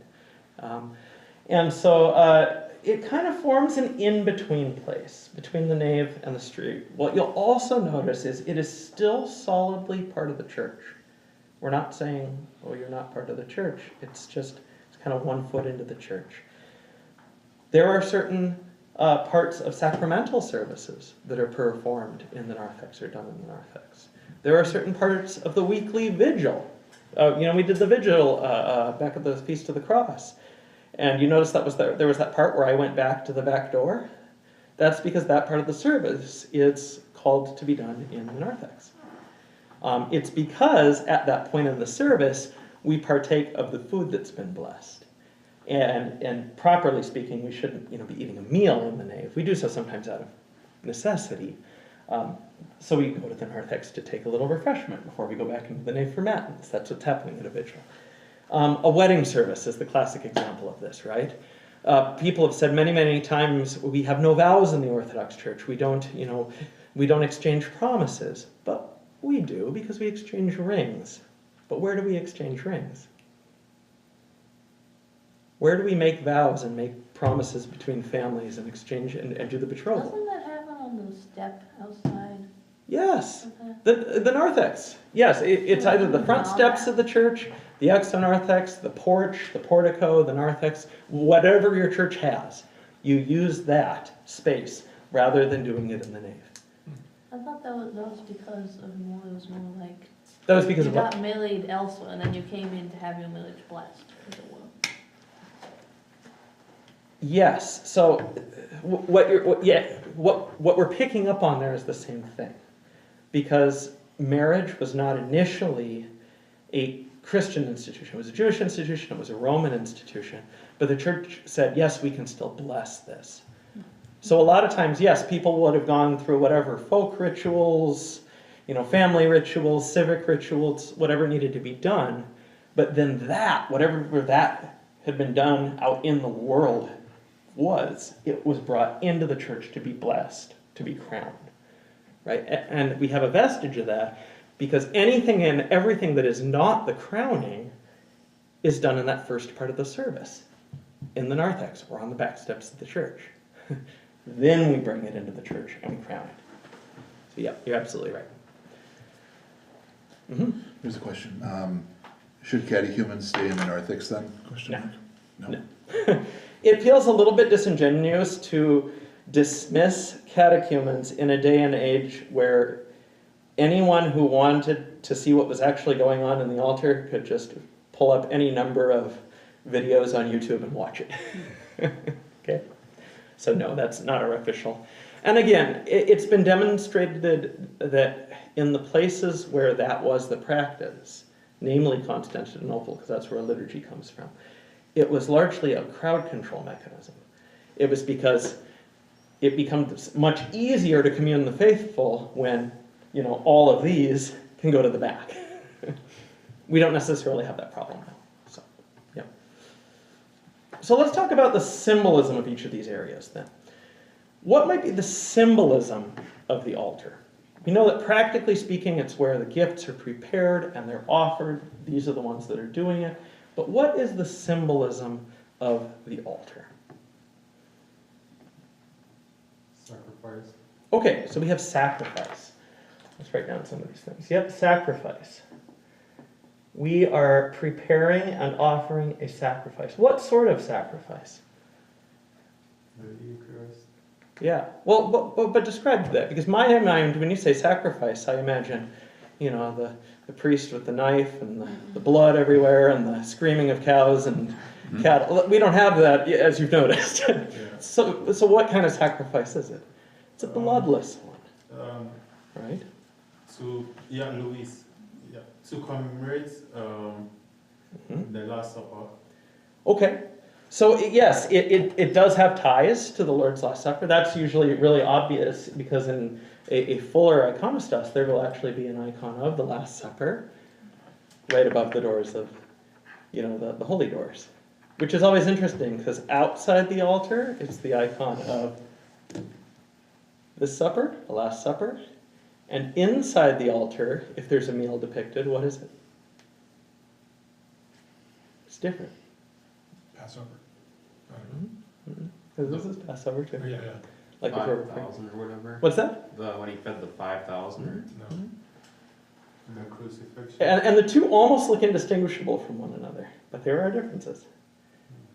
It's the mystical supper. It's the marriage supper of the Lamb, right? It's the eternal, feeding of the faithful. Okay.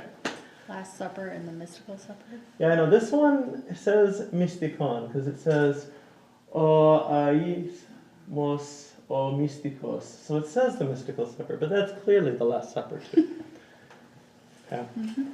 So we've got sacrifice. It's a bloodless sacrifice, but a sacrifice nonetheless. This is why Christ's cross is always depicted either above, attached to the back of the altar, or on the altar in some way. Okay.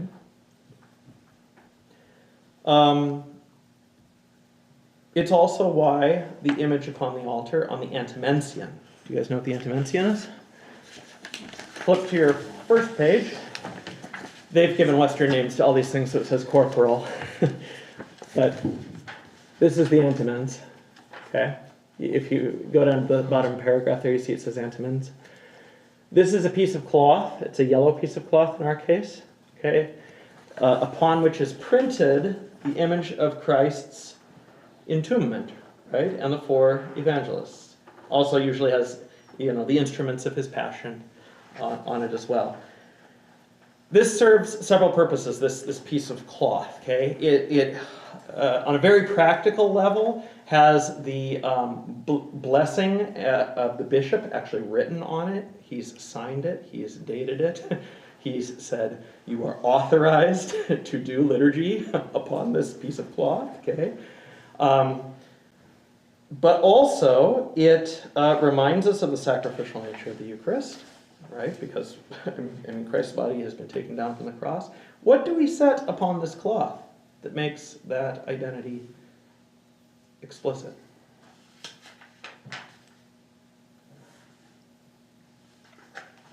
The gifts, And what are the gifts? the bread and the wine, But not just that. What are they the also? body and The body and blood of Christ. Right? It's a very clear and evident thing that, when we lay it upon the image of Christ's body there, that's what's going on, right? And he is that sacrifice, the one who is offered and is the offering, right? And is received and distributes, as the priest says. Is this something that we see, or it's like... It's the thing that I'm folding, and you're usually working quick to either fold or unfold during the service, but it sits flat upon the altar. It's underneath the gospel book most of the time. Okay? It's a different color, so you can actually see it. What's that? Yeah. It's a different color than everything else, you can actually see it. Yes, exactly. And that's also why I set the gospel book upright after the readings and after the sermon, because we need to unfold this piece. Okay? And it itself is wrapped in another piece of cloth called the iliton, which the iliton's very practical purpose is to catch any crumbs that fall on this cloth. Okay? That's why often there's a pause after the Eucharist. I'm responsible for consuming every little crumb that's fallen on there. But it also just helps to keep this clean, because this is often used for decades, even centuries in churches, so it needs to stay clean. It's also, practically speaking, a way of keeping, God forbid, anything that would spill, contained and in one place, because when these are eventually not used anymore, they're burned. So they're disposed of in a sacred way. Also, in the back of the antimens is a little tiny pocket into which the bishop, and I do mean the bishop, it's one of his privileges to do this. He puts a relic and he seals it in wax and he sews it in. Okay. Now that goes back to the ancient Christian practice of all churches being built upon sites of martyrdom. Right? It's a clear and obvious reference to the fact that the blood of the martyrs, going back to the blood of Christ, the proto-martyr, is the foundation of the church, right? So in a consecrated church, a church that has gone through the rite of consecration, ours has not, because we are so recently made a parish. So our church does not have this, but usually inside the altar, there's a little tiny box that's suspended about halfway between the ground and the top of the altar, and into that box goes a reliquary containing the relics of usually multiple saints, at least 3 or 4, one of which is required to be a martyr. But like I said, ours is not a consecrated church yet, and so instead we rely upon the relics that are inside the antiments. That word itself, antimension, means in place of or instead of the table, which gives us a clue as to what its purpose is. Because yes, we can set it on the altar table in the church, even in a bishop's church, and serve liturgy on it. But what is also great about a piece of cloth with a relic in it? It's portable. What's that? It's portable. You can take that anywhere and serve liturgy.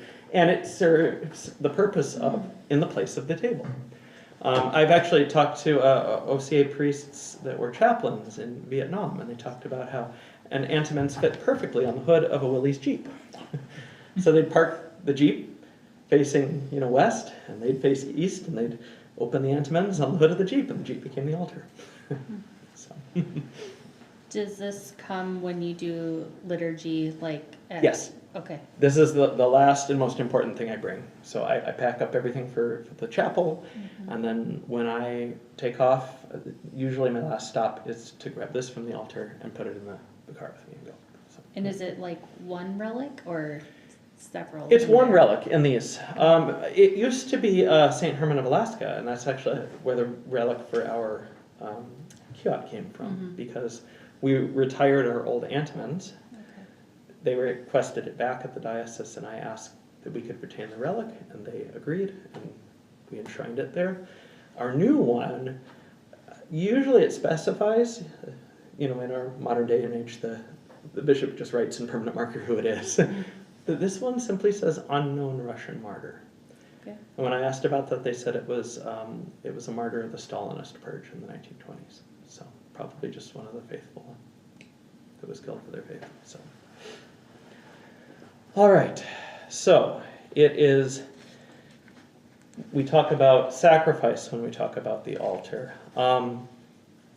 It's also why the image on the altar is that of Christ's burial and entombment. We also, though, refer to the altar as the footstool or the throne of God. Okay? And we treat it that way. I mean, in the liturgy, you don't pass in front of the altar in an Orthodox church without pausing, right? Bowing, making the sign of the cross, and moving on. To not do that would be rude, right? What I think is significant in the Orthodox Church, though, is when you combine these two, what does that tell us? If the same thing that is the altar of sacrifice and is the cross is also the footstool on the throne of God, what kind of king do we serve?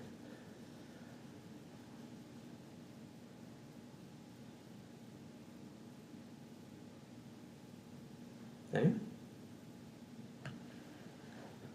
What was the question again?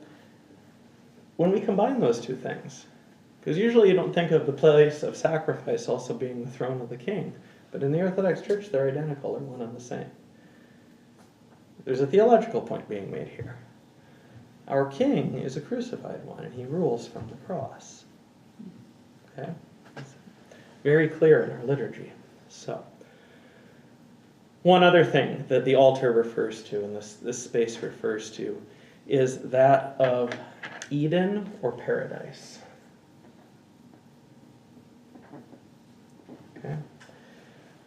Just look at how we use the altar and open the doors at certain times and close them at certain times.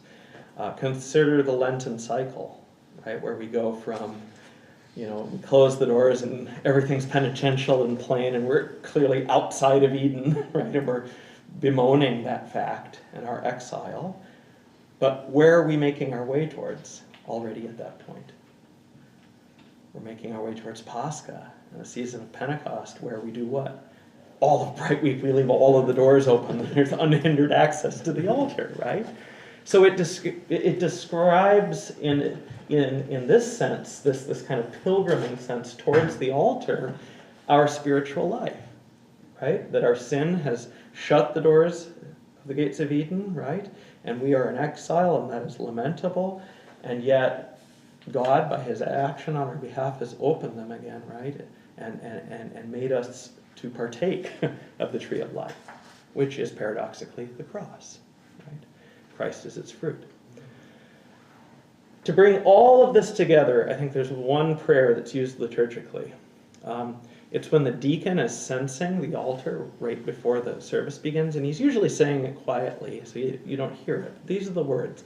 As he censes the four sides of the altar table, which sits right here, he is saying, in the tomb with the body, in hell with the soul as God. Because that's interesting, the altar often represents Hades as well.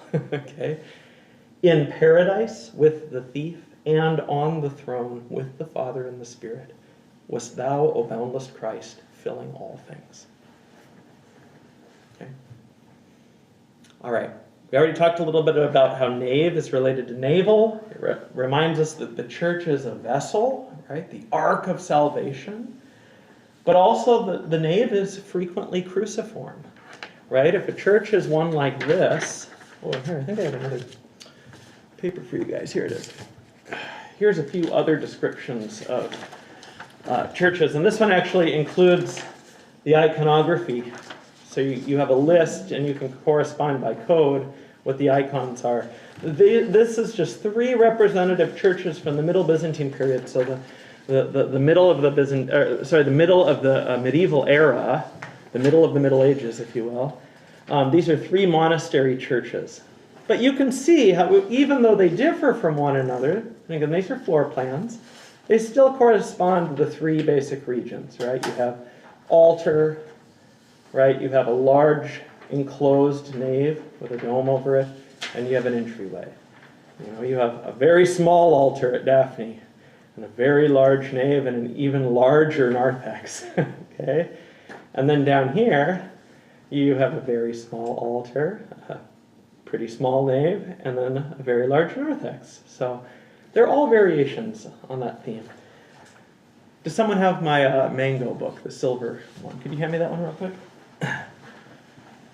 And you can also elaborate on this theme up to and including something like the Church of Holy Wisdom at Kiev, which is just a Middle Byzantine church on steroids. Oh, wow. See that? Oh, wow. Yeah. That's a church with 4 additional aisles on each side and 4 narthexes. But it's a Middle Byzantine church at its heart. So the nave. The nave is frequently cruciform. It often is where those 4 pillars are that are holding up the dome. And so, we kind of have this cross-shaped pattern upon it. That also reminds the faithful that they are the body of Christ, right? I mean, in a very obvious way, because if the dome above depicts Christ, he's at the head of this body, this assembly, right? But also because it places the faithful where? Upon the cross, right? Within the architecture of the building. Okay. Christ's icon, I just gave it away, is usually located where? In a dome church? The highest and most prominent dome. What about a basilica? Do you guys know the difference, first of all? Okay, a domed church like this, which often has multiple domes or one big dome like this, requires a different layout than a basilica. A basilica, I'm going to grab another board real quick. It's a 2-board night, I love it. A basilica is basically just a big, I'm going to just draw it in 3D, big, long barn. Okay? Okay? A domed church tends to be,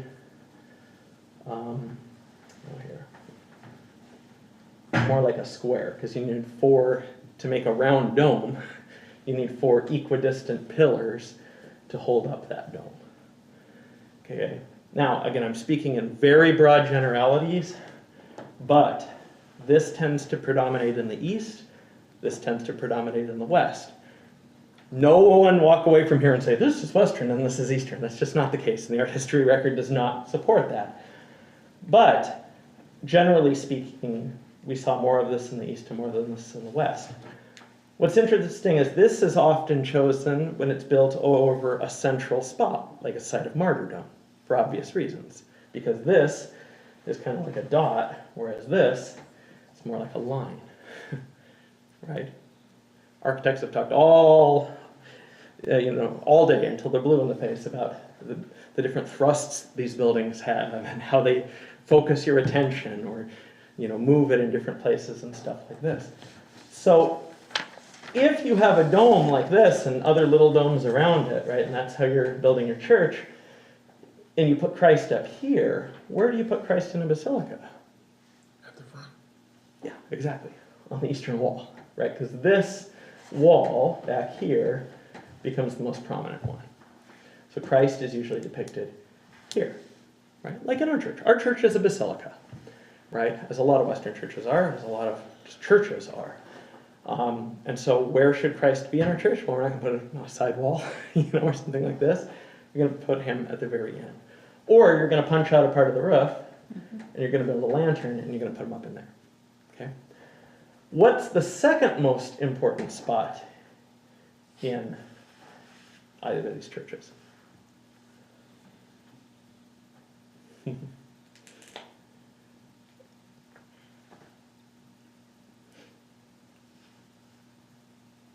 It's kind of a trick question because you kind of have to create it in both these churches. Yes. You often have a secondary dome, and you see it on all of these over the altar. So, there's a little circle. It says VC on each of them. VC, VC, VC. It's the dome over the apse.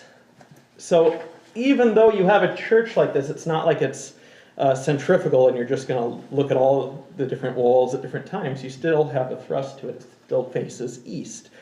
And so the second most important space is the space above the altar where you're going to be standing and staring for most of the service. In a church like this, you either create a hierarchy going down, or you have top register, second register, third register, or you develop it outward where you have first register, flanking figures, tertiary figures, etc. Either this way or this way, and you just build it all up from that back wall, okay? So we'll come back to iconography in just a second. I'm just giving you a sense of different styles of churches, okay? Regardless of the style of the church, the nave is still the largest part. In a basilica like this, the altar is going to be crowded down to the very end, like it is in our church. That's going to be where the iconostas is, right, and the doors, and everyone's going to stand in here, right? In a domed church, you're actually going to push the altar outside of the big dome. It's going to be beyond the dome, kind of back here in the secondary dome. And all of this interior space, and usually the side aisles too, right, is going to be for the faithful. Okay? So this is where the faithful stand. And why do I emphasize stand?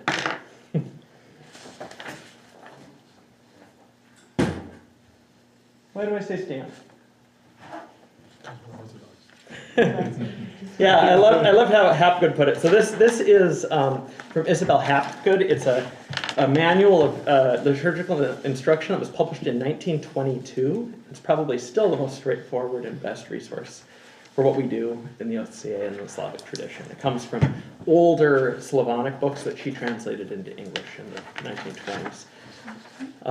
She, actually, in the preface, it's great because she's like, I attempted to get a more formal preface written, but they're kind of busy in Russia right now because of the revolution that just happened, 5 years previous. And so she talks about her attempts to get actually now Saint Tikhon, he had read through it and approved it, but he didn't get a chance to write a preface to it.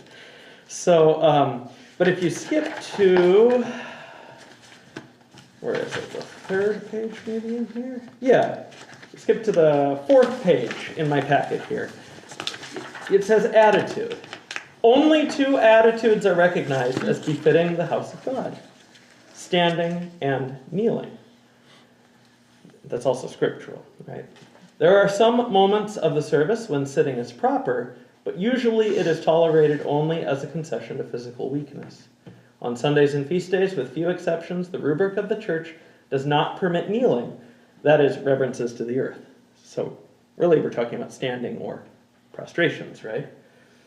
From Holy Easter Day, that is Pascha, until Pentecost, Trinity Sunday, no kneeling is appointed. The joy of the worshippers at that season is held to outweigh even their sense of lowly penitence for sin, which prompts to kneeling. Okay? All right. So why then do so many of our churches have pews?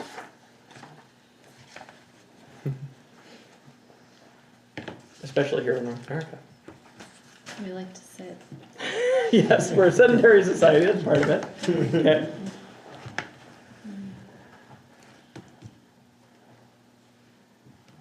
They came like that? So it doesn't feel so alien? Some of them did come like that. Like Yeah. when we bought this church, it had pews. We had to take them out. Yeah.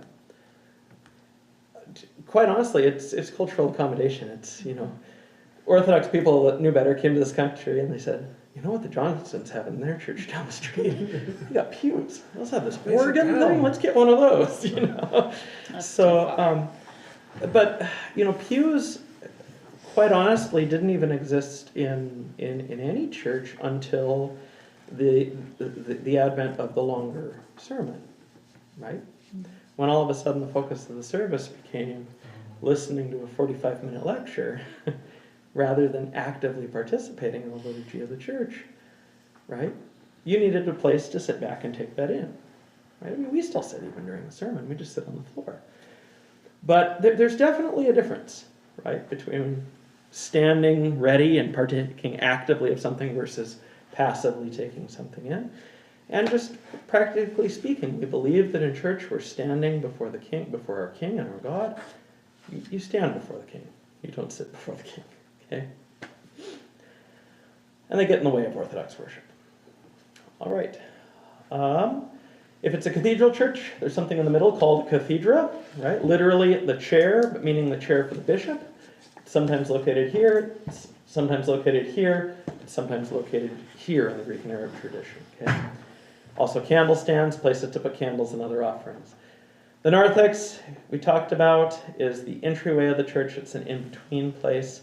And we also already talked about its theological function because it's a place for catechumens and penitents as well. So let's talk just for a brief moment before we're done tonight. We've got about 8 more minutes here. Of the arrangement of the images upon the walls.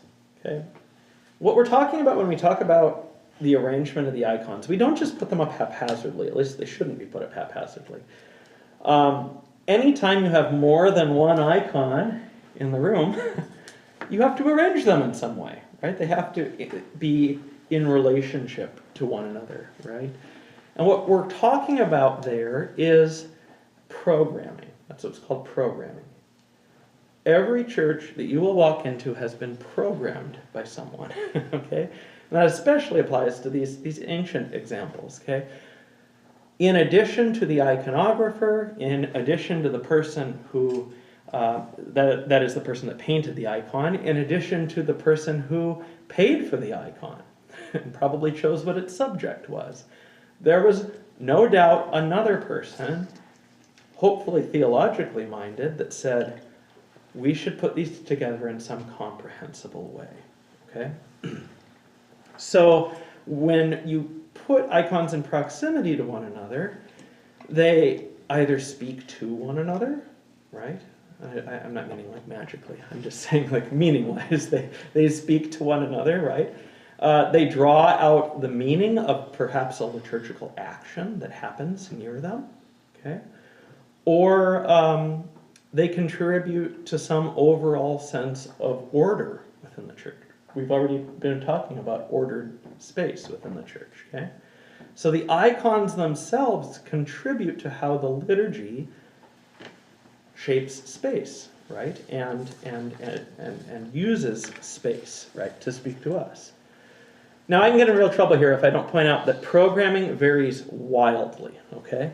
I can speak in general of what you might expect to see where, but that's why I printed out this sheet, because I want you to see that though there are some kind of norms to where things end up in an Orthodox church, even between three monastic, that is strictly liturgical churches, right, of the Middle Byzantine period, there is variation, okay?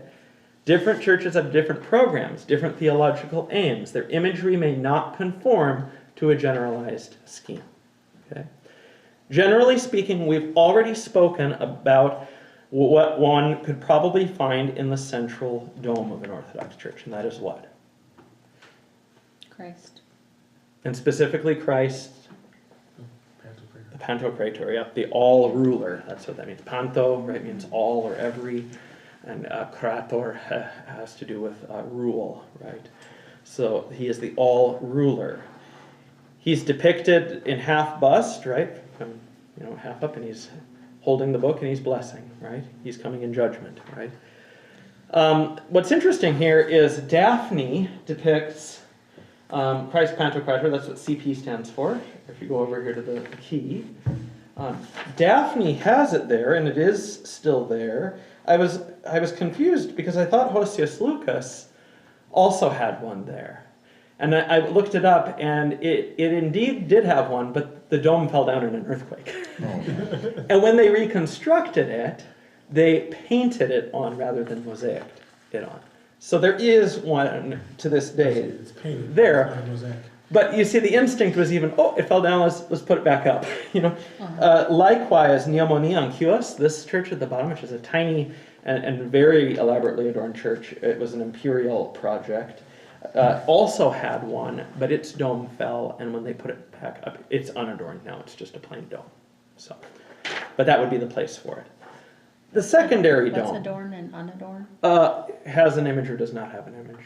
Okay. Adorned or unadorned. Adorned with an image or unadorned, yeah. Second most important spot would be the spot above the altar inside the apse, right? It says VC, VC, VC. What is VC? Virgin Christ. Virgin with Virgin. child. Child. In the Orthodox tradition, that is usually also the Virgin of the Sign. You've seen that one. It's the Theotokos with her hands outstretched. And then she has a roundel here, which is kind of a separate region or separate register. And in that space, you have Christ as a child, right? It indicates actually Christ in her womb, right? But he's already blessing, right? He's already the Pantocrator in some sense, there within her womb. Why would that be theologically significant to place the Theotokos with the child Christ within her above the altar? That's going back to the Jewish church, the Jewish Okay. synagogue, the Holy of Holies, Okay? which is the Yes, she is the living ark. She is the living tabernacle and temple. So yes, there is that connection being made. Also, what does that icon of the sign represent? Two different things I'm thinking of. Is it the incarnation? The incarnation. Yes, it's such an obvious image of the incarnation, right? God become flesh for our sake. And what happens liturgically right below that icon? Christ is made flesh for our sake, for our life, right? So there's the connection between the incarnation as a historical event and the incarnation as an ongoing reality, right? Right there, okay? One other thing I'm thinking It's of. also above the bishop's throne.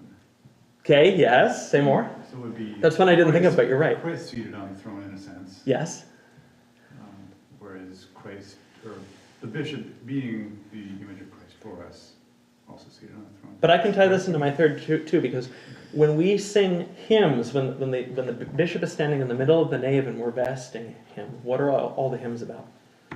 The Theotokos. Yes. I was- And the Theotokos specifically in what capacity? As the bride of God. Right? We are dressing the bishop and we are vesting him, right? But as a bride being made ready. He is an image of the church, as is the Theotokos. Right? The Theotokos is an icon of the church. Okay?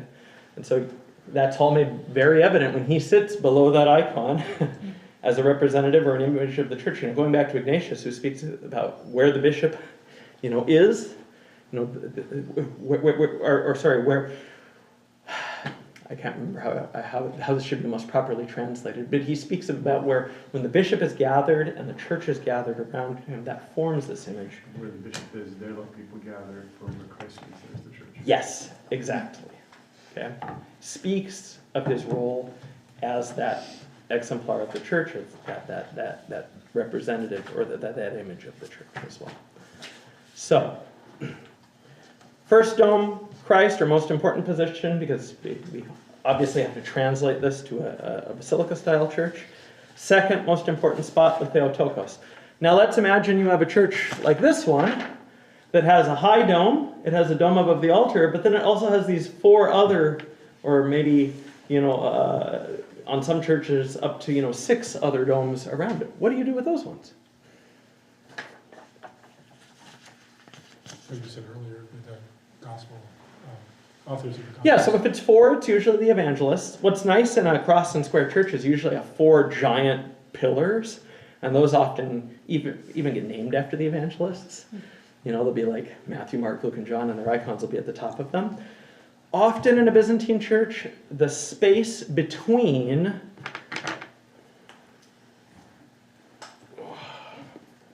this is going to get really mathematical and nerdy for a second.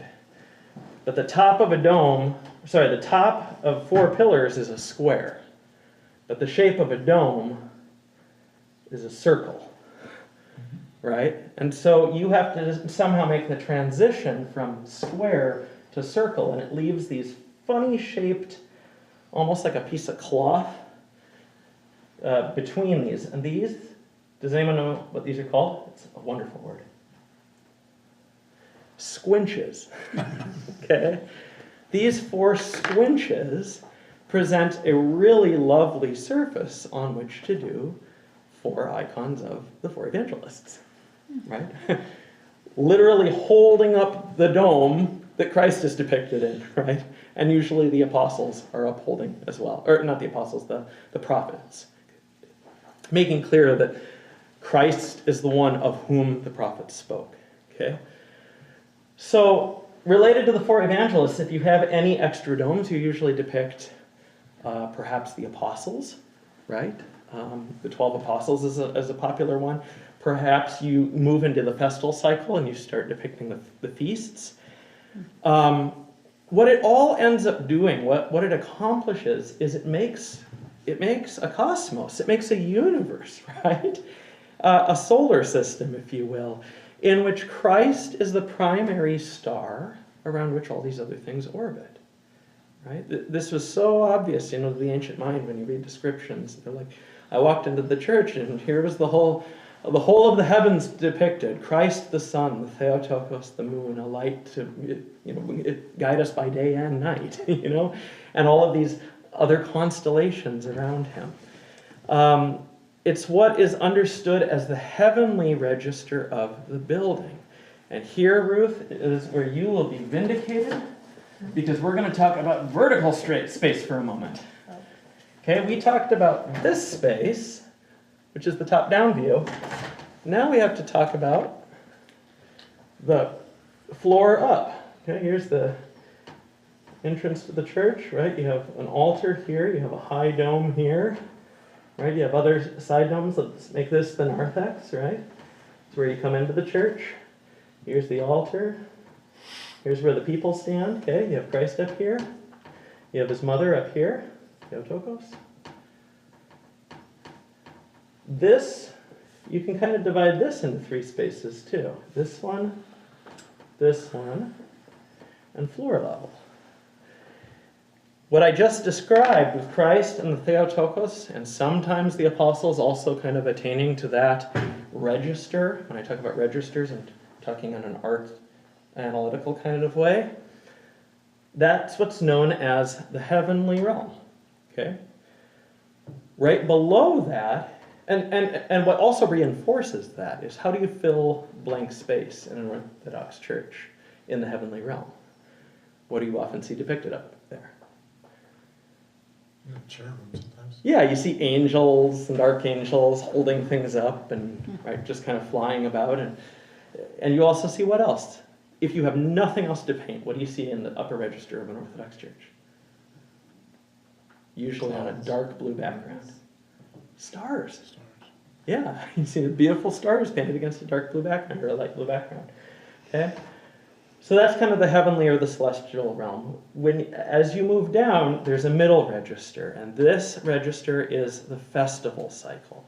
This is where you see, usually in large mosaics in a Byzantine church, the major events of our salvation, right? The 12 major feasts, right? Depending on how much space you have. And you see that on here as well. You could see that actually the squinches on this church, which are at the base of the dome, they've used for festal icons, right? So you have the Transfiguration here at Daphne. You have the Annunciation. You have the Baptism of Christ or Theophany. And you have the Nativity, right? Similarly, down at Neomoni, you have the Transfiguration, the Annunciation. You have what's DC? DC is Descent from the Cross, right? So you have this next register down that has the events of our Lord's life, or maybe the events of his mother's life, if they're looking for more subjects, and sometimes even the events of John the Baptist's life. Okay?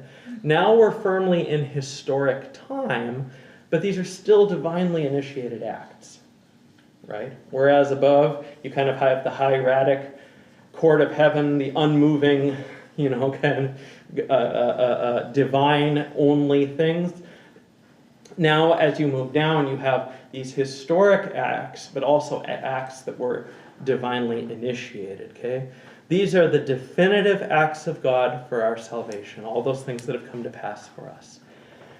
Sometimes, and I just want to alert you to this, you'll go into a church and they won't have this space up high. They'll instead put it on the iconostas.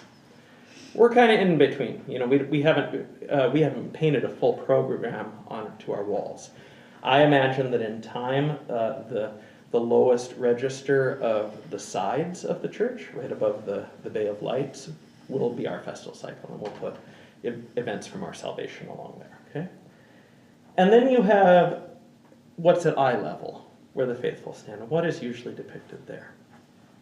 The martyrs and saints. Yeah. The choir of the saints. That's where the icon portraits of the martyrs and others are placed. We've already, I think we talked in another class about how, or another session of this, that great cloud of witnesses, right? Those that have gone before us, they're also the nearest to us in time and space. They serve as examples and encouragement to us to live that same life in Christ. It also makes sense that they would be the ones most immediately available for veneration, right? We can kiss them, we can walk up to them, we can pray to them, right, and ask for their intercession. Now, I'm speaking again in generalities. As soon as you declare it a rule, you'll find an exception, okay? That's just how things work. But that should make sense to you guys. We talked about how we kind of had the four domes where the four evangelists are. Let's just give an example of what might be another appropriate place to put the four evangelists. The iconostas? Say more? The iconostas? And why would you put them on the where on the iconostas would you put them? It's where they are in our church. To the sides, I think. Aren't they to the sides? Mm-hmm. No? They're on the doors. The door. Yeah, they're on the doors. Why would you put the four evangelists on the doors? Okay. They bring the gospel. They're bringing their entrance into the... Where does the priest, if it's the priest serving without a deacon, where does he read the gospel from? From there. From the doors, from right there. So it makes sense. That's an example of the icon supporting the liturgical action that happens right there. It's the same reason that on the iconostas, frequently the doors, called the deacon's doors, have what depicted on them? one of two things. Angels, those attending. angels. Yes, either the angels that the deacons are an image of, going all the way back to Ignatius, right, serving around the throne of John God, the Baptist?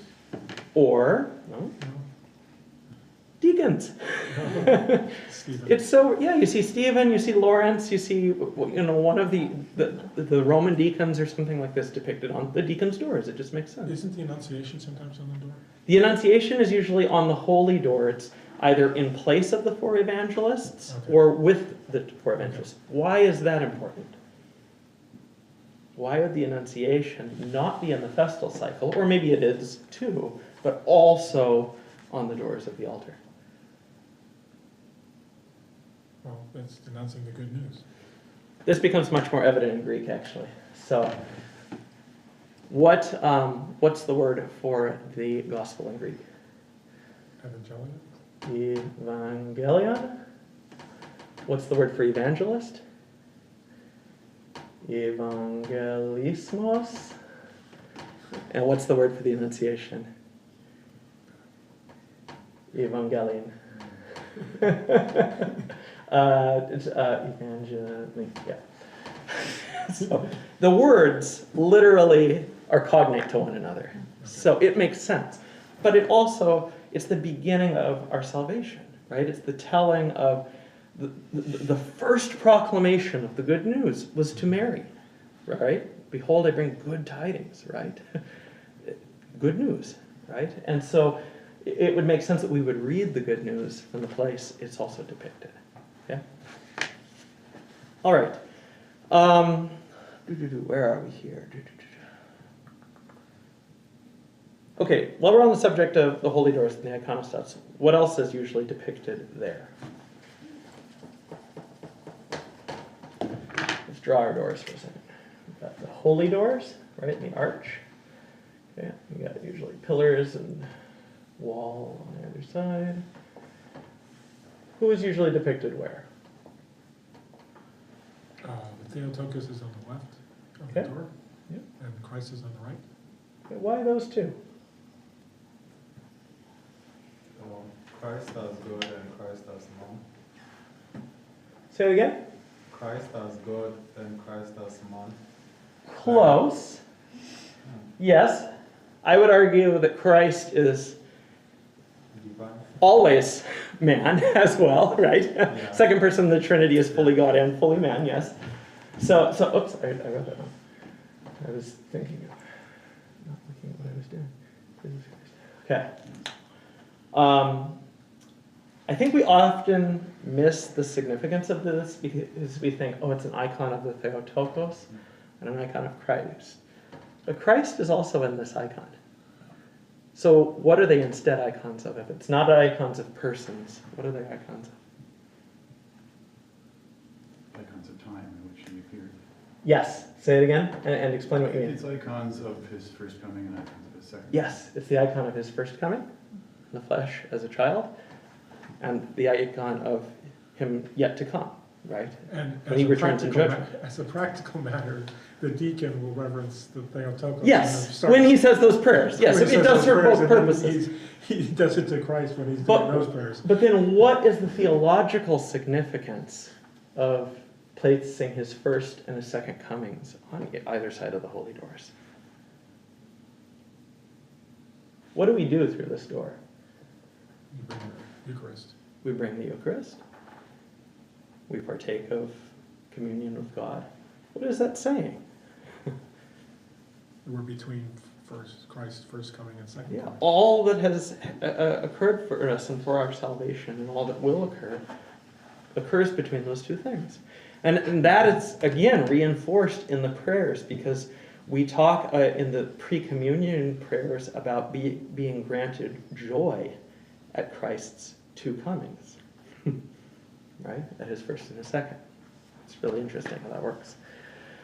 All right, so you've got extra space on your iconostas. Maybe you've already put the four evangelists, you've got the Annunciation, you've put the Last Supper up here, Theotokos here, Christ. What do you put on these ones?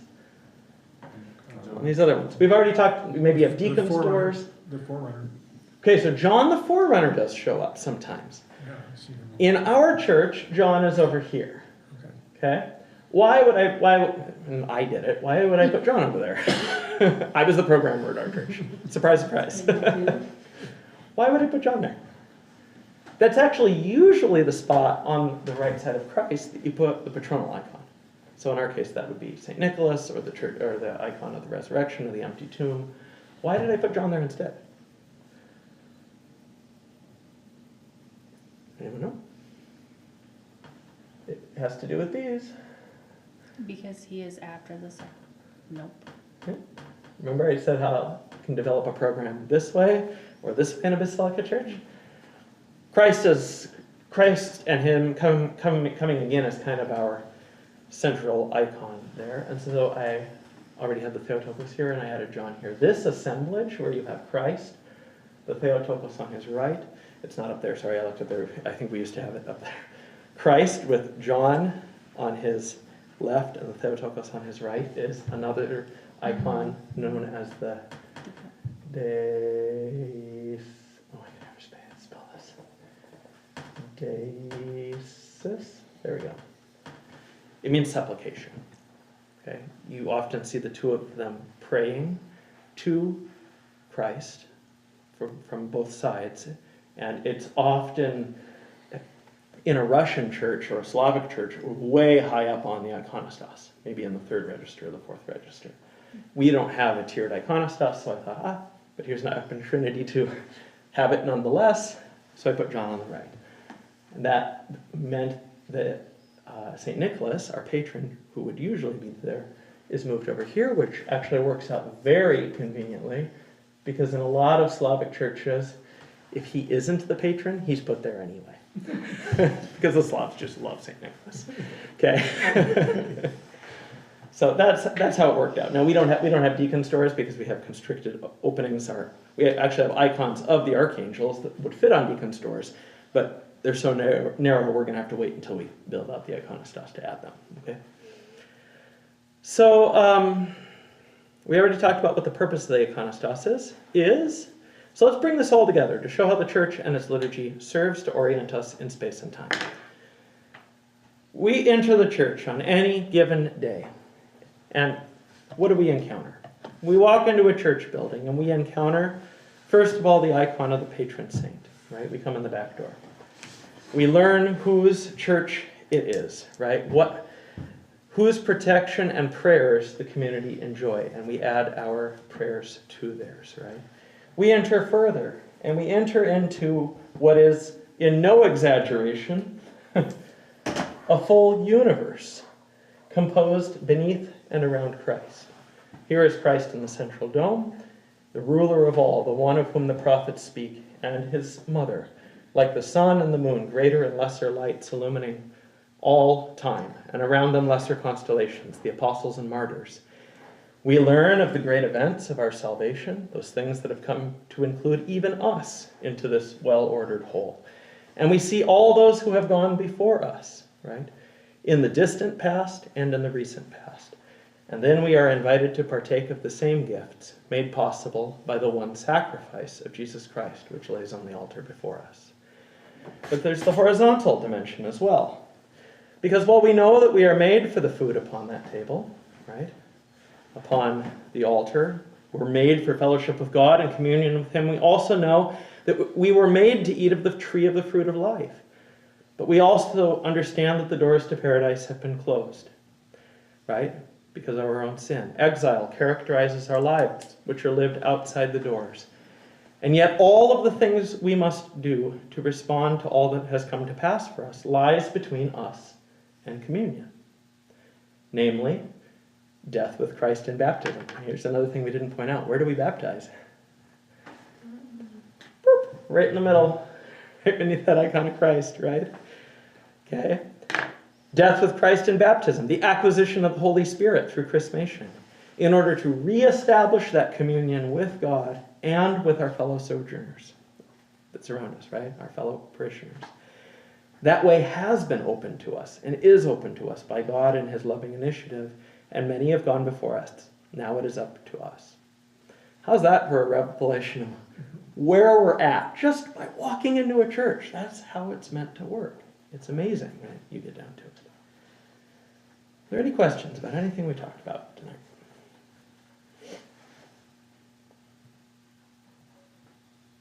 There's a lot to digest. Hold on to these schematics and pictures. I think that'll be useful to us as we continue to go through this class. Also hold on to this packet. If we had had more time, or if this was a 3-hour-long class, which no one wants, we could have gone upstairs and pulled out some things and looked over kind of some of the material goods of the church. We may do that anyway, just later in the class. But read through this part. This is just the first part of her Isabel Hapgood's service book. The rest of it is taken up with the actual texts of the services. But I really wish someone had given this to me 25 years ago when I was an inquirer into Orthodoxy, because I had to find out a lot of these things on my own.